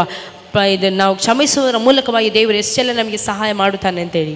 In fact, forgiveness gives us healing. ನಾವು ಇತರರಿಗೆ ಕ್ಷಮಿಸುವುದಾದರೆ ಅದರ ಮೂಲಕವಾಗಿ ನಮಗೆ ಸ್ವಸ್ಥತೆ ಉಂಟಾಗುತ್ತದೆ. I saw many people experience healing as soon as they declare forgiveness. ಇತರರನ್ನು ಕ್ಷಮಿಸಿದ ನಂತರವಾಗಿ ಅನೇಕ ಸಂಗತಿಗಳು ಅವರಲ್ಲಿರುವಂತಹ ಅನೇಕ ಸಂಗತಿಗಳಿಗೆ ಬಿಡುಗಡೆ ಆಗುತ್ತದೆ. As a medical doctor, I know very well about some symptoms and some disease caused by unforgiveness. ನಾನು ಒಬ್ಬ ಒಳ್ಳೆ ವೈದ್ಯನಾಗಿರುವುದರಿಂದ ನಾನು ಹೇಳಬಲ್ಲೆನು, ಕೆಲವೊಮ್ಮೆ ನಾವು ಇತರರಿಗೆ ಕ್ಷಮೆ ಕೊಡದೆ ಇರುವುದರ ಮೂಲಕವಾಗಿ ಅನೇಕ ರೋಗಗಳು ನಮಗೆ ಬರುತ್ತದೆ. Unforgiveness gives us headache. ನಾವು ಇತರರಿಗೆ ಕ್ಷಮಾಪಣೆ ಕೊಡದೆ ಇರುವುದಾದರೆ ತಲೆನೋವು ಬರ್ತದೆ. It gives us chest pain. ನಮಗೆ ಎದೆನೋವು ಬರ್ತದೆ. And it gives us asthma. ನಮಗೆ ಅಸ್ತಮ ಬರ್ತದೆ. It gives us arthritis. ನಮಗೆ ಗಂಟು ನೋವು ಬರ್ತದೆ. It gives us weakness. ಬಲಹೀನತೆ ಬರುತ್ತದೆ. It gives us many diseases. ಅನೇಕ ರೋಗಗಳನ್ನು ತಂದಾಕುತ್ತದೆ. But as soon as you forgive ಪರಿಪೂರ್ಣವಾಗಿ ನಾವು ನಮ್ಮ ಹೃದಯಪೂರ್ವಕವಾಗಿ ಇತರನ್ನು ಕ್ಷಮಿಸುವುದಾದರೆ ಸ್ವಸ್ಥತೆ ನಮ್ಮದಾಗಿರುತ್ತದೆ. Amen. Amen. And also, as soon as you declare forgiveness, you start to enjoy the life of heaven already. ನಾವು ಇತರನ್ನು ಕ್ಷಮಿಸಿದರೆ ಮಾತ್ರ ಪರಲೋಕದ ಆ ಸಂತೋಷದಲ್ಲಿ ಆನಂದಿಸಲು ಸಾಧ್ಯವಾಗುತ್ತದೆ. We know this famous parable by Jesus. It is written in the book of Matthew chapter 18. ಮತ್ತಾಯನ ಸುವಾರ್ತೆ 18ನೇ ಅಧ್ಯಾಯದಲ್ಲಿ ಯೇಸು ಕ್ರಿಸ್ತನು ಒಂದು ಸಾಮ್ಯವನ್ನು ಹೇಳಿದನ್ನು ನಾವು ನೋಡುತ್ತೇವೆ. Jesus gave this wonderful parable. ಒಂದು ಒಳ್ಳೆಯ ಒಂದು ಸಾಮ್ಯ ರೂಪವನ್ನು ನಾವು ನೋಡುತ್ತೇವೆ. It is verse 24.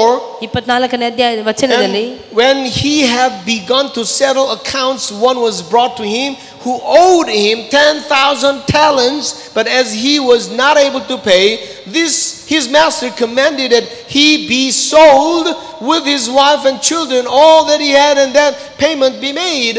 ಅವನು ಲೆಕ್ಕ ತೆಗೆದುಕೊಳ್ಳುವುದಕ್ಕೆ ಪ್ರಾರಂಭ ಮಾಡಿದಾಗ ಕೋಟ್ಯಾಂತರ ಸಾಲ ಮಾಡಿದವನೊಬ್ಬನನ್ನು ಅವನ ಬಳಿಗೆ ಇಡತಂದರು. ಆ ಸಾಲ ತೀರಿಸುವುದಕ್ಕೆ ಅವನಲ್ಲಿ ಏನೂ ಇಲ್ಲದದರಿಂದ ಅವನ ಒಡೆಯನು ಅವನನ್ನು, ಅವನ ಹೆಂಡತಿ ಮಕ್ಕಳನ್ನು, ಅವನ ಬದುಕೆಲ್ಲವನ್ನು ಮಾರಿ ಅದನ್ನು ತೀರಿಸಬೇಕೆಂದು ಅಪ್ಪಣೆ ಮಾಡಿದನು. ಆ ಸೇವಕನು ಅವನ ಕಾಲಿಗೆ ಬಿದ್ದು ಅವನಿಗೆ, ಒಡೆಯನೇ, ಸ್ವಲ್ಪ ತಾಳಿಕೋ, ನಿನ್ನದೆಲ್ಲ ನಾನು ಕೊಟ್ಟು ತೀರಿಸುತ್ತೇನೆ ಎಂದು ನಮಸ್ಕರಿಸಲಾಗಿ. What is the meaning of this story? ಏನು ಈ ಒಂದು ಕಥೆಯ ಅರ್ಥ?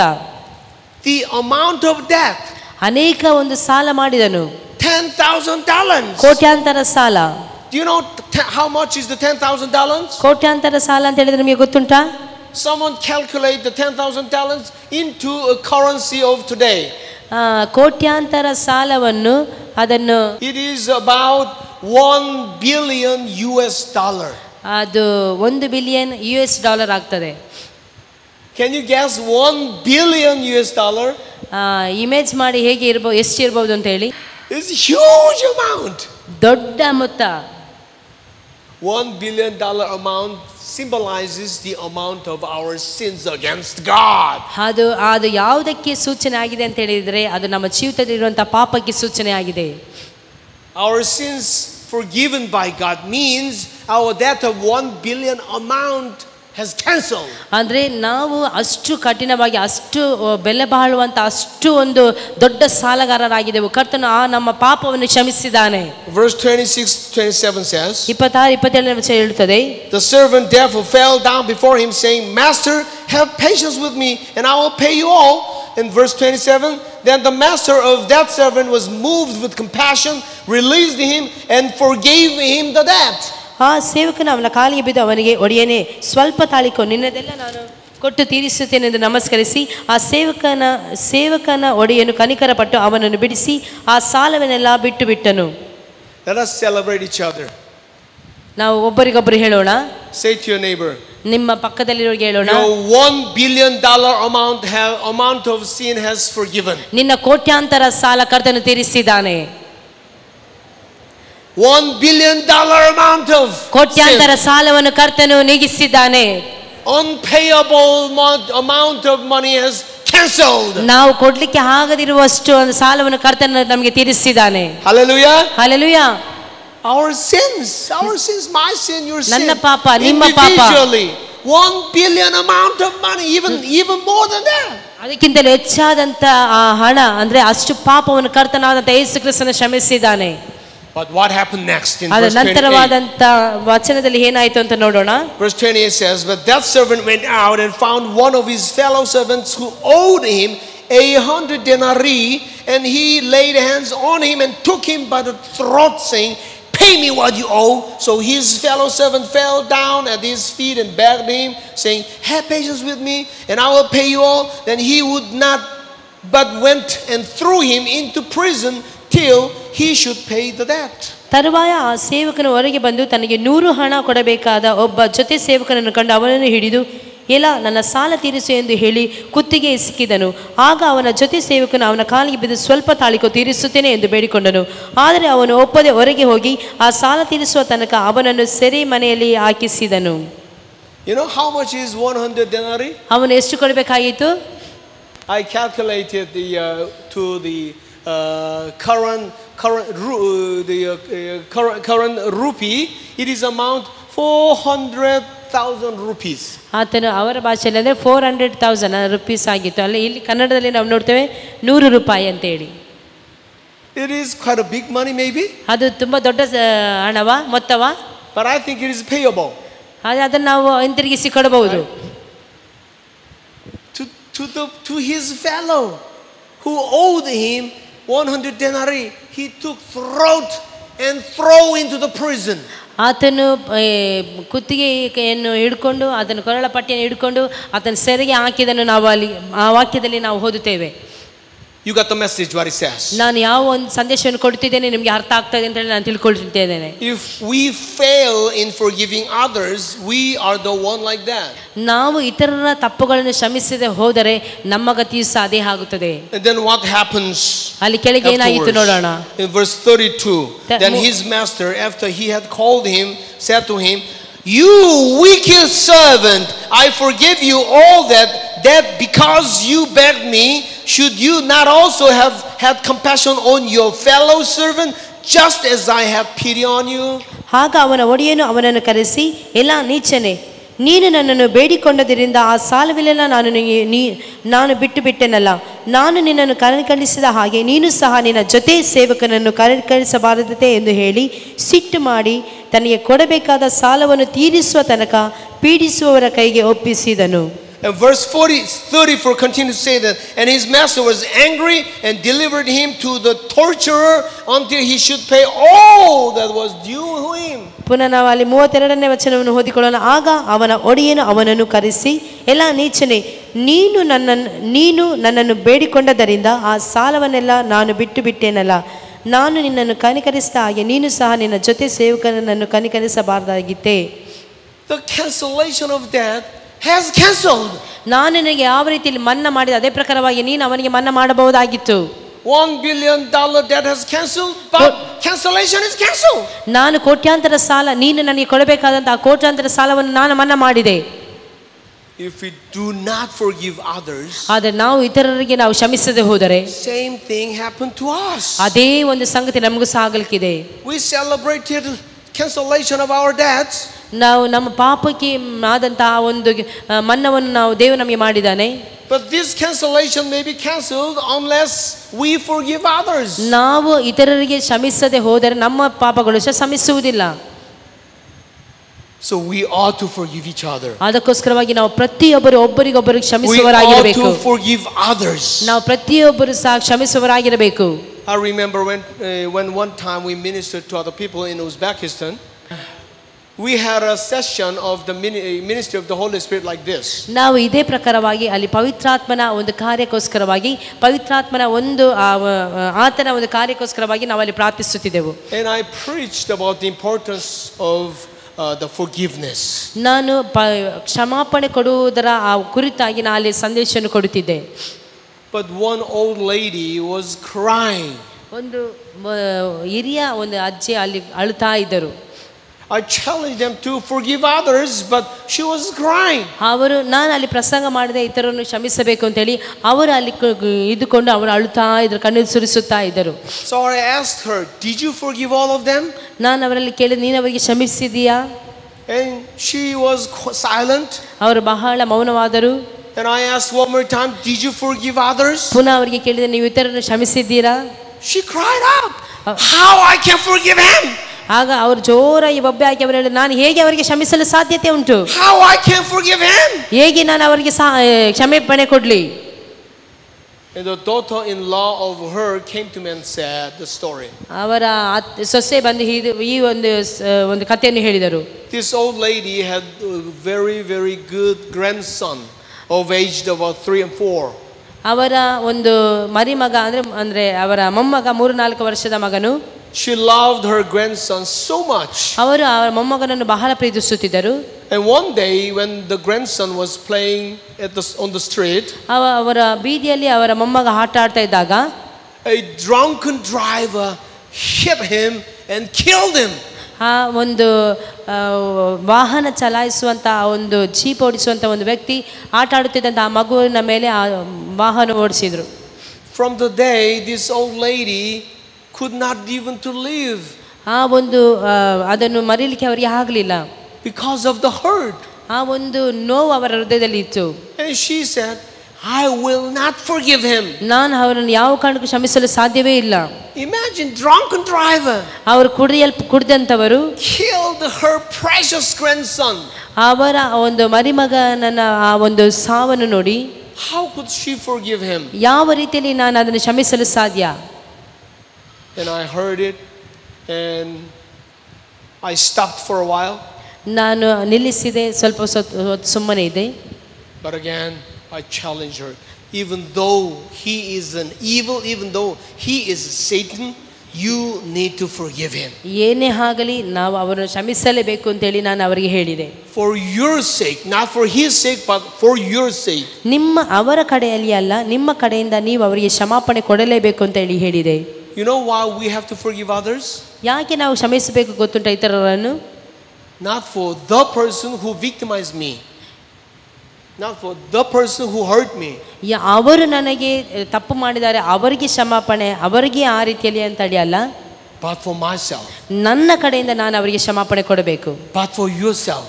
ನಿಮ್ಮ ಕಡೆಯಿಂದ ಅವರಿಗೆ ಕ್ಷಮಾಪಣೆ ಕೊಡಬೇಕು. Jesus cares you.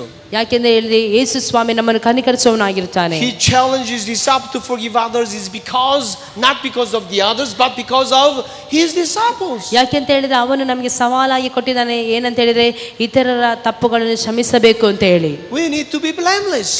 ಯಾಗ ಮಾತ್ರ ನಾವು ನಿರ್ದೋಷಿಗಳಾಗಿರಲು ಸಾಧ್ಯ. We need to be complete in the sight of Jesus. ನಾವು ದೇವರ ದೃಷ್ಟಿಯಲ್ಲಿ ಪರಿಪೂರ್ಣವಾಗಲು ಸಾಧ್ಯ. So we need to forgive all people who hurt me. ಆದುದರಿಂದ ನಮಗೆ ಯಾರೆಲ್ಲ ತಪ್ಪು ಮಾಡಿದಾರೋ, ನಮಗೆ ಯಾರೆಲ್ಲ ನೋವನ್ನು ಕೊಟ್ಟಿದ್ದಾರೋ ಅವರೆಲ್ಲರನ್ನು ನಾವು ಮನಪೂರ್ವಕವಾಗಿ ಕ್ಷಮಿಸುವವರಾಗಿರಬೇಕು. Maybe some of you experience serious hurt or rejection by others. ಗಂಭೀರವಾದಂತ ರೀತಿಯಲ್ಲಿ ಸಹ ಇರಬಹುದು, ಆದರೆ ಎಲ್ಲವನ್ನು ನಾವು ಕ್ಷಮಿಸುವವರಾಗಿರಬೇಕು. Maybe by your father, by your mother, by your children, by your friends. A lot of reasons. ನಿಮ್ಮ ತಂದೆ, ನಿಮ್ಮ ತಾಯಿ, ನಿಮ್ಮ ಮಕ್ಕಳು, ಅಥವಾ ನೆರೆಹೊರೆಯವರು ಯಾರೇ ಇರಬಹುದು, ಯಾರೇ ಆದರೂ ಸಹ. Some ladies sexually molested. ಕೆಲವೊಬ್ಬರು ಒಂದು ಬೇಡವಾದಂತ ಸಂಬಂಧಗಳಿಗೆ ಒಳಗಾಗುತ್ತಾರೆ. Many story of victimization. ಅನೇಕ ಸಾಕ್ಷಿಗಳನ್ನು ನಾವು ಕೇಳುತ್ತೇವೆ. And maybe the instance ruined your whole life. ಈ ಒಂದು ಅತ್ಯಾಚಾರಗಳು, ಈ ಒಂದು ಕೆಟ್ಟವಾದಂತಹ ಒಂದು ಕಾರ್ಯಗಳು ನಿಮ್ಮ ಕುಟುಂಬಗಳಲ್ಲಿ ಆಗಬಹುದು. But by the grace of God, we have to forgive all of them. ಆದರೆ ಇದೆಲ್ಲವನ್ನು ನಾವು ಪರಿಪೂರ್ಣವಾಗಿ ಕ್ಷಮಿಸುವವರಾಗಿರಬೇಕು. We have to release them. ನಾವು ಅವರನ್ನು ಬಿಟ್ಟು ಬಿಡಬೇಕು. At the last part of his story, Jesus says this in verse 35. ನಾವು ಈ ಒಂದು ವಾಕ್ಯದ 35ನೇ ವಚನದಲ್ಲಿ ದೇವರು ಈ ಪ್ರಕಾರವಾಗಿ ಹೇಳುತ್ತಾನೆ. So my heavenly Father also will do to you if each of you from his heart does not forgive his brother his trespasses. ನಾವು ಇತರರನ್ನು ಕ್ಷಮಿಸುವವರಾಗಿರಬೇಕು. We need to forgive them with our heart. ನಾವು ನಮ್ಮ ಹೃದಯ ಪೂರ್ವಕವಾಗಿ ನಾವು ಅವರನ್ನು ಕ್ಷಮಿಸುವವರಾಗಿರಬೇಕು ಪ್ರಿಯರೇ. Then we will be released. ನಾವು ಅವರಿಗೆ ಸಂಪೂರ್ಣವಾಗಿ ಕ್ಷಮಾಪಣೆ ಕೊಡುವವರಾಗಿರಬೇಕು. We will experience power of forgiveness. ಆಗ ಮಾತ್ರವೇ ಕ್ಷಮಾಪಣೆಯ ಒಂದು ಮಹತ್ವವನ್ನು ನೋಡಲು ಸಾಧ್ಯ. Imagine the power of forgiveness of Jesus. ಯೇಸು ಕ್ರಿಸ್ತನ ಕ್ಷಮಾಪಣೆಯ ಆ ಒಂದು ಸ್ವಭಾವವನ್ನು ಒಂದು ಸಾರಿ ಯೋಚನೆ ಮಾಡಿರಿ.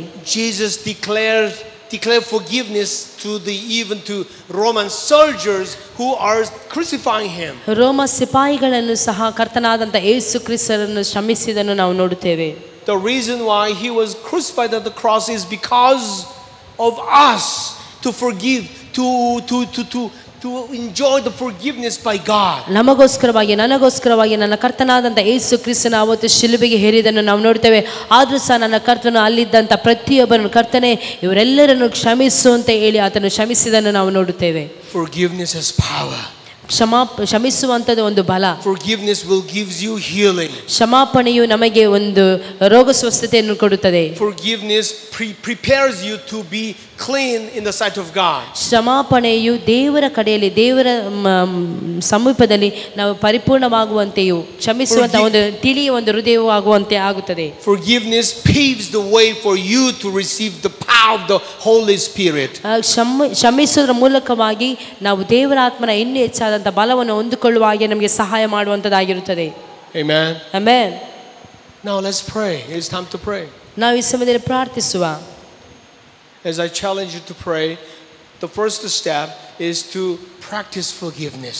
ನಾವು ಕ್ಷಮಿಸುವುದಕ್ಕೆ ಪ್ರಯತ್ನಿಸುವವರಾಗಿರಬೇಕು ಪ್ರಿಯರೇ. And repent the sins if there is any sins that come up within you. ಯಾವುದೇ ರೀತಿಯಾದಂಥ ಪಾಪಗಳು ಮಾಡಿರುವುದಾದರೂ ಸಹ ಅದೆಲ್ಲವನ್ನು ಮರೆತು ನಾವು ಕ್ಷಮೆ ಕೊಡುವವರಾಗಿರಬೇಕು. Maybe we'll have some time of preparing ourselves for about 10 to 15 minutes. ನಾವು ಈ ಸಮಯದಲ್ಲಿ 10-15 ನಿಮಿಷ ನಾವು ನಿಮಗೆ ಸಮಯವನ್ನು ಕೊಡುತ್ತೇವೆ. And then we continue to pray for receiving the baptism of the Holy Spirit. ನಂತರವಾಗಿ ನಿಮಗೋಸ್ಕರವಾಗಿ ಪವಿತ್ರಾತ್ಮನ ವರಕ್ಕೋಸ್ಕರವಾಗಿ ಪ್ರಾರ್ಥಿಸಲು ಹೋಗುತ್ತೇನೆ. We will receive the power of the Holy Spirit. ದೇವರ ಆತ್ಮನ ಬಲವನ್ನು ನಾವು ಹೊಂದಿಕೊಳ್ಳೋಣ. We will receive the gift of the Holy Spirit. ಪವಿತ್ರಾತ್ಮನ ವರವನ್ನು ನಾವು ಹೊಂದಿಕೊಳ್ಳೋಣ. We will receive the boldness to preach gospel to other people. ನಾವು ಇತರರಿಗೆ ಬಲದೊಂದಿಗೆ ನಾವು ಸುವಾರ್ತೆ ಸಾರಲು ಬೇಕಾದಂತ ಆ ಬಲವನ್ನು ನಾವು ದೇವರಿಂದ ಹೊಂದಿಕೊಳ್ಳೋಣ. And we will experience abundance fruits. ನಾವು ಹೆಚ್ಚಾದಂತ ಫಲವನ್ನು ಕೊಡುವಂತಹ ಒಂದು ಮರವಾಗಿ ನಾವು ಬೆಳೆಯೋಣ. By the power of the Holy Spirit. ಇದೆಲ್ಲವೂ ಪವಿತ್ರಾತ್ಮನ ಮೂಲಕವಾಗಿ ಮಾತ್ರವೇ ಸಾಧ್ಯ. Let's pray. ನಾವು ಪ್ರಾರ್ಥಿಸುವ.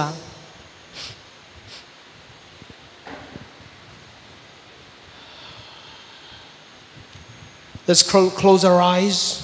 ಕಣ್ಣುಗಳನ್ನು ಮುಚ್ಚೋಣ. And ask the Holy Spirit. ದೇವರಾತ್ಮನನ್ನು ಕೇಳಿಕೊಳ್ಳೋಣ.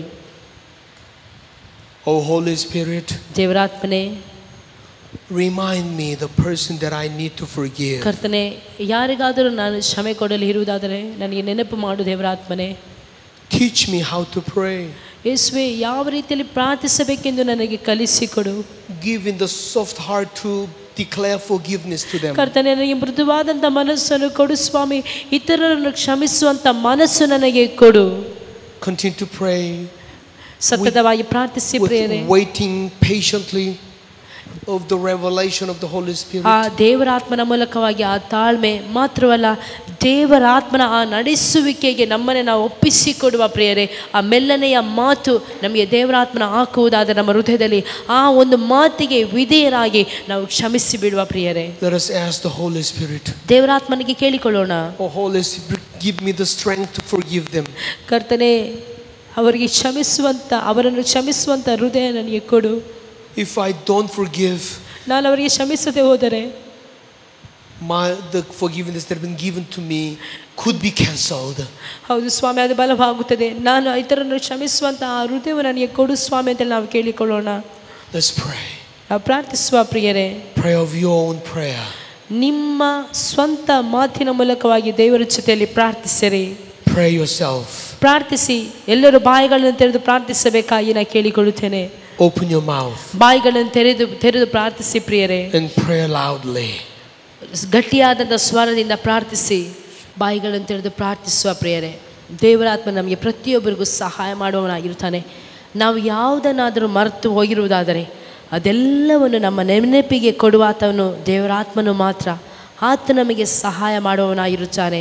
ನಾವೆಲ್ಲರೂ ಸಹ ಬಾಯಿಗಳನ್ನು ತೆರೆದು ಯಾರಿಗಾದರೂ ಕ್ಷಮಾಪಣೆ ಕೊಡದೆ ಇರುವುದಾದರೆ ನಾವು ಕೇಳಿಕೊಳ್ಳೋಣ. ದೇವರಾತ್ಮನೇ, ನನಗೆ ನೆನಪು ಕೊಡು ಸ್ವಾಮಿ, ಇಂಥವರಿಗೆ ನಾನು ಕ್ಷಮಿಸಲಿಲ್ಲ, ನನಗೆ ನೆನಪು ಕೊಡು. ಯಾರಿಗೆ ಕ್ಷಮಾಪಣೆ ನಾನು ಕೊಡಲಿಲ್ವೋ ಅವರೆಲ್ಲರ ನೆನಪು ನನಗೆ ಕೊಡು. ಎಲ್ಲರ ಜೊತೆಯಲ್ಲಿ ಸಂಧಾನವಾಗಬೇಕು, ಎಲ್ಲರನ್ನು ನಾನು ಕ್ಷಮಿಸಬೇಕು ಅಂತೇಳಿ ನಾವು ಕೇಳಿಕೊಳ್ಳುವ ಪ್ರಿಯರೇ. Forgiveness. ಕ್ಷಮಾಪಣೆ. With all your heart declare forgiveness. ನಾವು ನಮ್ಮ ಪರಿಪೂರ್ಣವಾದಂಥ ಹೃದಯದೊಂದಿಗೆ ನಾವು ಹೇಳೋಣ ಪ್ರಿಯರೇ, ಕ್ಷಮಾಪಣೆ. I forgive the man who violated me. ಕರ್ತನೇ, ನನ್ನ ಜೊತೆಯಲ್ಲಿ ಸರಿಯಾದ ರೀತಿಯಲ್ಲಿ ವರ್ತಿಸದೇ ಇರುವಂಥ ಅವರನ್ನು ಸಹ ನಾನು ಕ್ಷಮಿಸುತ್ತೇನೆ. I forgive my husband. ಕರ್ತನೇ, ನನ್ನ ಪತಿಯನ್ನು ಕ್ಷಮಿಸುತ್ತೇನೆ. I forgive my father. ಕರ್ತನೇ, ನನ್ನ ತಂದೆಯನ್ನು ಕ್ಷಮಿಸುತ್ತೇನೆ. I forgive my mother. ನನ್ನ ತಾಯಿಯನ್ನು ನಾನು ಕ್ಷಮಿಸುತ್ತೇನೆ. For all things they have done, I declare forgiveness. ಕರ್ತನೇ, ಯಾವುದೆಲ್ಲ ಅವರು ಮಾಡಿರುತ್ತಾರೋ ಅದೆಲ್ಲವನ್ನು ನಾನು ಕ್ಷಮಿಸುತ್ತೇನೆ. I forgive my brother. I forgive my sister. ಕರ್ತನೇ, ನಾನು ನನ್ನ ಸಹೋದರನ್ನು ನಾನು ಕ್ಷಮಿಸುತ್ತೇನೆ. I forgive my friend who betrayed me. ಕರ್ತನೇ, ನನ್ನ ಎಲ್ಲ ಸ್ನೇಹಿತರನ್ನು, ನನಗೆ ಹಾಗೆ ಮಾಡಿದಂಥ ಪ್ರತಿಯೊಂದು ಸ್ನೇಹಿತರನ್ನು ನಾನು ಕ್ಷಮಿಸುತ್ತೇನೆ. Deceived me and stolen a lot of money. ಕರ್ತನೇ, ಅನೇಕ ರೀತಿಯಾದಂಥ ಮೋಸಗಳನ್ನು ನನಗೆ ಮಾಡಿರುತ್ತಾರೆ, ಅವರನ್ನು ಸಹ ನಾನು ಕ್ಷಮಿಸುತ್ತೇನೆ. But today in the grace of God I declare, ಇವತ್ತು ನಿನ್ನ ಕೃಪೆಯ ಮೂಲಕವಾಗಿ ಕರ್ತನೆ, ನಿನ್ನ ಕ್ಷಮಾಪಣೆಯನ್ನು ನಾನು ಕೇಳಿಕೊಳ್ಳುತ್ತಿದ್ದೇನೆ ಸ್ವಾಮಿ. ನನ್ನ ಆ ಒಂದು ಮಾರ್ಗದಲ್ಲಿ ಯಾವುದೇ ರೀತಿಯ ಮುಳ್ಳಾಗಿರಬಾರದು. ನನ್ನ ಒಂದು ಸೈಡಿನಲ್ಲಿ ಕರ್ತನೆ, ನಾನು ಎಲ್ಲರನ್ನು ಕ್ಷಮಿಸುವಂಥ ಸ್ವಭಾವ ನನಗೆ ಕೊಡು ಸ್ವಾಮಿ. ನಿನ್ನ ದೃಷ್ಟಿಯಲ್ಲಿ ನಾನು ಎಲ್ಲರನ್ನು ಕ್ಷಮಿಸುವವರಾಗಿರಬೇಕು ಸ್ವಾಮಿ. I don't want to lose forgiveness from Jesus on me. ಕರ್ತನೆ, ಯಾವ ಕಾರಣಕ್ಕೂ ಕರ್ತನೆ ನಾನು ಕೈ ಬಿಡಲ್ಪಡುವವರಾಗಿರಬಾರದು ಸ್ವಾಮಿ. ನೀನು ಯಾವ ರೀತಿಯಲ್ಲಿ ನಮ್ಮನ್ನು ಕ್ಷಮಿಸಿದ್ಯೋ ಅದೇ ಪ್ರಕಾರವಾಗಿ ಇತರರನ್ನು ಕ್ಷಮಿಸುವವರಾಗಿರಬೇಕು ಸ್ವಾಮಿ. Lord Jesus, give us the power to forgive them. ಕರ್ತನೆ, ಕ್ಷಮಿಸಲು ಬೇಕಾದಂತಹ ಬಲ ನನಗೆ ದಯಪಾಲಿಸು. I was helpless. ನಾನು ಬಲಹೀನಳು. I didn't have any power to defend myself. ನನ್ನ ಮೂಲಕವಾಗಿ ಯಾವುದು ಮಾಡಲು ಸಾಧ್ಯವಿಲ್ಲ. That is why he attacked me. ಆದ್ದರಿಂದ ಅನೇಕ ಸಾರಿ ನಾನು ಬಲಹೀನವಾಗುತ್ತೇನೆ. That is why it ruined my whole life. ಅದರ ಮೂಲಕವಾಗಿ ನನ್ನ ಜೀವಿತದ ಅನೇಕ ಸಮಸ್ಯೆಗೆ ಒಳಗಾಗಿದ್ದೇನೆ. But now I have found grace and love from Jesus. ಆದರೆ ನಿನ್ನ ಕೃಪೆ, ನಿನ್ನ ಕರುಣೆಯನ್ನು ನಾನು ಹಾತುಕೊಳ್ಳುತ್ತಿದ್ದೇನೆ ಸ್ವಾಮಿ. So I declare forgiveness. ಆದುದರಿಂದ ಈ ಸಮಯದಲ್ಲಿ ಕ್ಷಮಾಪಣೆಯನ್ನು ಘೋಷಿಸುತ್ತೇನೆ. Because I want to obey to the word of Jesus. ನಿನ್ನ ಮಾತಿಗೆ ನಾನು ವಿಧೇಯನಾಗುತ್ತೇನೆ. I trust Jesus. ಹೌದು ಸ್ವಾಮಿ, ನಾನು ನಿನ್ನನ್ನು ನಂಬುತ್ತೇನೆ. And that is why I release him, I release her. ಹೌದು ಸ್ವಾಮಿ, ನಾನು ಈ ಸಮಯದಲ್ಲಿ ಕರ್ತನೆ ಘೋಷಿಸುತ್ತೇನೆ. From the depth of my heart I declare forgiveness. ಯಾವುದೇ ರೀತಿಯಾದಂಥ ಒಳಗೆ ಇರುವುದಾದರೂ ಸಹ ಪ್ರತಿಯೊಬ್ಬರನ್ನ ಮನಪೂರ್ವಕವಾಗಿ ಕ್ಷಮಿಸುತ್ತೇನೆ ಸ್ವಾಮಿ. If you finish your work of forgiveness and to have desire to receive the baptism of the Holy Spirit, stand up and come forward. ನೀವು ನಿಮ್ಮ ಮನಸ್ಸಿನಲ್ಲಿ ಒಂದು ದೃಢತೆ ಇರುವುದಾದರೆ, ನನಗೆ ನನ್ನ ಕರ್ತನ ಮುಂದೆ ನಾನು ಪ್ರತಿಯೊಬ್ಬರನ್ನು ಕ್ಷಮಿಸಿದ್ದೇನೆ ಅಂತ ಒಂದು ದೃಢತೆ ಇರುವುದಾದರೆ ದಯವಿಟ್ಟು ಎದ್ದು ನಿಂತುಕೊಳ್ಳಿರಿ. ಪವಿತ್ರಾತ್ಮನ ಆ ಒಂದು ಅಭಿಷೇಕಕ್ಕಾಗಿ ನಾವು ಪ್ರಾರ್ಥಿಸುವ ಈ ಸಮಯದಲ್ಲಿ. Before you come forward, Please forgive all the people that you need to forgive. ಈ ಸಮಯದಲ್ಲಿ ದೇವರಾತ್ಮನು ನಿಮಗೆ ಪ್ರೇರೇಪಣೆ ಕೊಡುತ್ತಿರುವುದಾದರೆ ಯಾರನ್ನೆಲ್ಲ ನಿಮಗೆ ನೆನಪಿಗೆ ತರುತ್ತಿದ್ದಾರೋ ಅವರೆಲ್ಲರನ್ನು ನೀವು ಮನಪೂರ್ವಕವಾಗಿ ಕ್ಷಮಿಸಿರಿ. ನಂತರವಾಗಿ ನಮ್ಮನ್ನು ನಾವು ಸಿದ್ಧಪಡಿಸಿಕೊಳ್ಳುವ ಪವಿತ್ರಾತ್ಮನ ಆ ಒಂದು ಅಭಿಷೇಕಕ್ಕಾಗಿ ಪ್ರಿಯರೇ, and we pray for you. ನಾವು ನಿಮಗೋಸ್ಕರವಾಗಿ ಪ್ರಾರ್ಥಿಸುತ್ತೇವೆ. One condition is to repent all sins, including forgiveness, and then come forward and stand before the altar. ಒಂದು ನಿಯಮವೇನೆಂದರೆ ಕ್ಷಮಿಸದೆ ಇಲ್ಲದೆ ನಾವು ದೇವರಿಂದ ಆಶೀರ್ವಾದವನ್ನು ಹೊಂದಿಕೊಳ್ಳಲು ಸಾಧ್ಯವಿಲ್ಲ. ಮೊಟ್ಟ ಮೊದಲನೇದಾಗಿ ನಾವು ಪರಿಪೂರ್ಣವಾಗಿ ಮನಪೂರ್ವಕವಾಗಿ ನಾವು ಕ್ಷಮಿಸಬೇಕು. ನಂತರವಾಗಿ ದೇವರಿಂದ ಆ ಒಂದು ಪವಿತ್ರಾತ್ಮನ ಅಭಿಷೇಕಕ್ಕಾಗಿ ನಾವು ಪ್ರಾರ್ಥಿಸಬೇಕು. ಪ್ರಿಯರೇ, I want to bless you. ನಾವು ನಿಮ್ಮನ್ನು ಆಶೀರ್ವಿಸುತ್ತೇವೆ, ನೀವು ನಮ್ಮನ್ನು ಆಶೀರ್ವದಿಸಿರಿ. By the power of the Holy Spirit, you will experience healing. ಪವಿತ್ರಾತ್ಮನ ಆ ಒಂದು ಕಾರ್ಯವನ್ನು ಪ್ರತಿಯೊಬ್ಬರು ಅನುಭವಿಸಬೇಕು. He wants to minister to us. ಆತನು ನಮ್ಮಲ್ಲಿ ಕಾರ್ಯ ಮಾಡಲು ಸಿದ್ಧನಾಗಿರುತ್ತಾನೆ. ಸತತವಾಗಿ ಪ್ರಾರ್ಥಿಸಿರಿ. ಆತನು ಆ ದೇವರಾತ್ಮನು ಸಂತೈಸುವಂತಹ ದೇವರಾತ್ಮನು. It is the Holy Spirit. ಆತನು ಪವಿತ್ರಾತ್ಮನಾಗಿದ್ದಾನೆ. ಆತನು ನಮಗೆ ಸಹಾಯ ಮಾಡಲು ಶಕ್ತನಾದವನು. Even though he may use me or he may use Sister Elizabeth, it is the Lord Holy Spirit. ಇಲ್ಲಿ ಇರುವಂಥ ನನ್ನನ್ನು ಸಹ ದೇವರಾತ್ಮನು ಉಪಯೋಗಿಸಿಕೊಳ್ಳಬಹುದು. ಇಲ್ಲ ತರ್ಜಮೆ ಮಾಡುವಂಥ ಸೇವಿಕೆಯನ್ನು ಸಹ ಆತನು ಉಪಯೋಗಿಸಬಹುದು. So please continue to pray. ಸತತವಾಗಿ ನಮ್ಮನ್ನೇ ಕರ್ತನ ಸನ್ನಿಧಾನದಲ್ಲಿ ತಗ್ಗಿಸಿಕೊಂಡು ಪ್ರಾರ್ಥಿಸುವ ಪ್ರಿಯರೇ, may the Holy Spirit minister to you. ದೇವರಾತ್ಮನು ನಮಗೆ ಸೇವೆ ಮಾಡಬೇಕು ಪ್ರಿಯರೇ. He will give you all the best gift for you.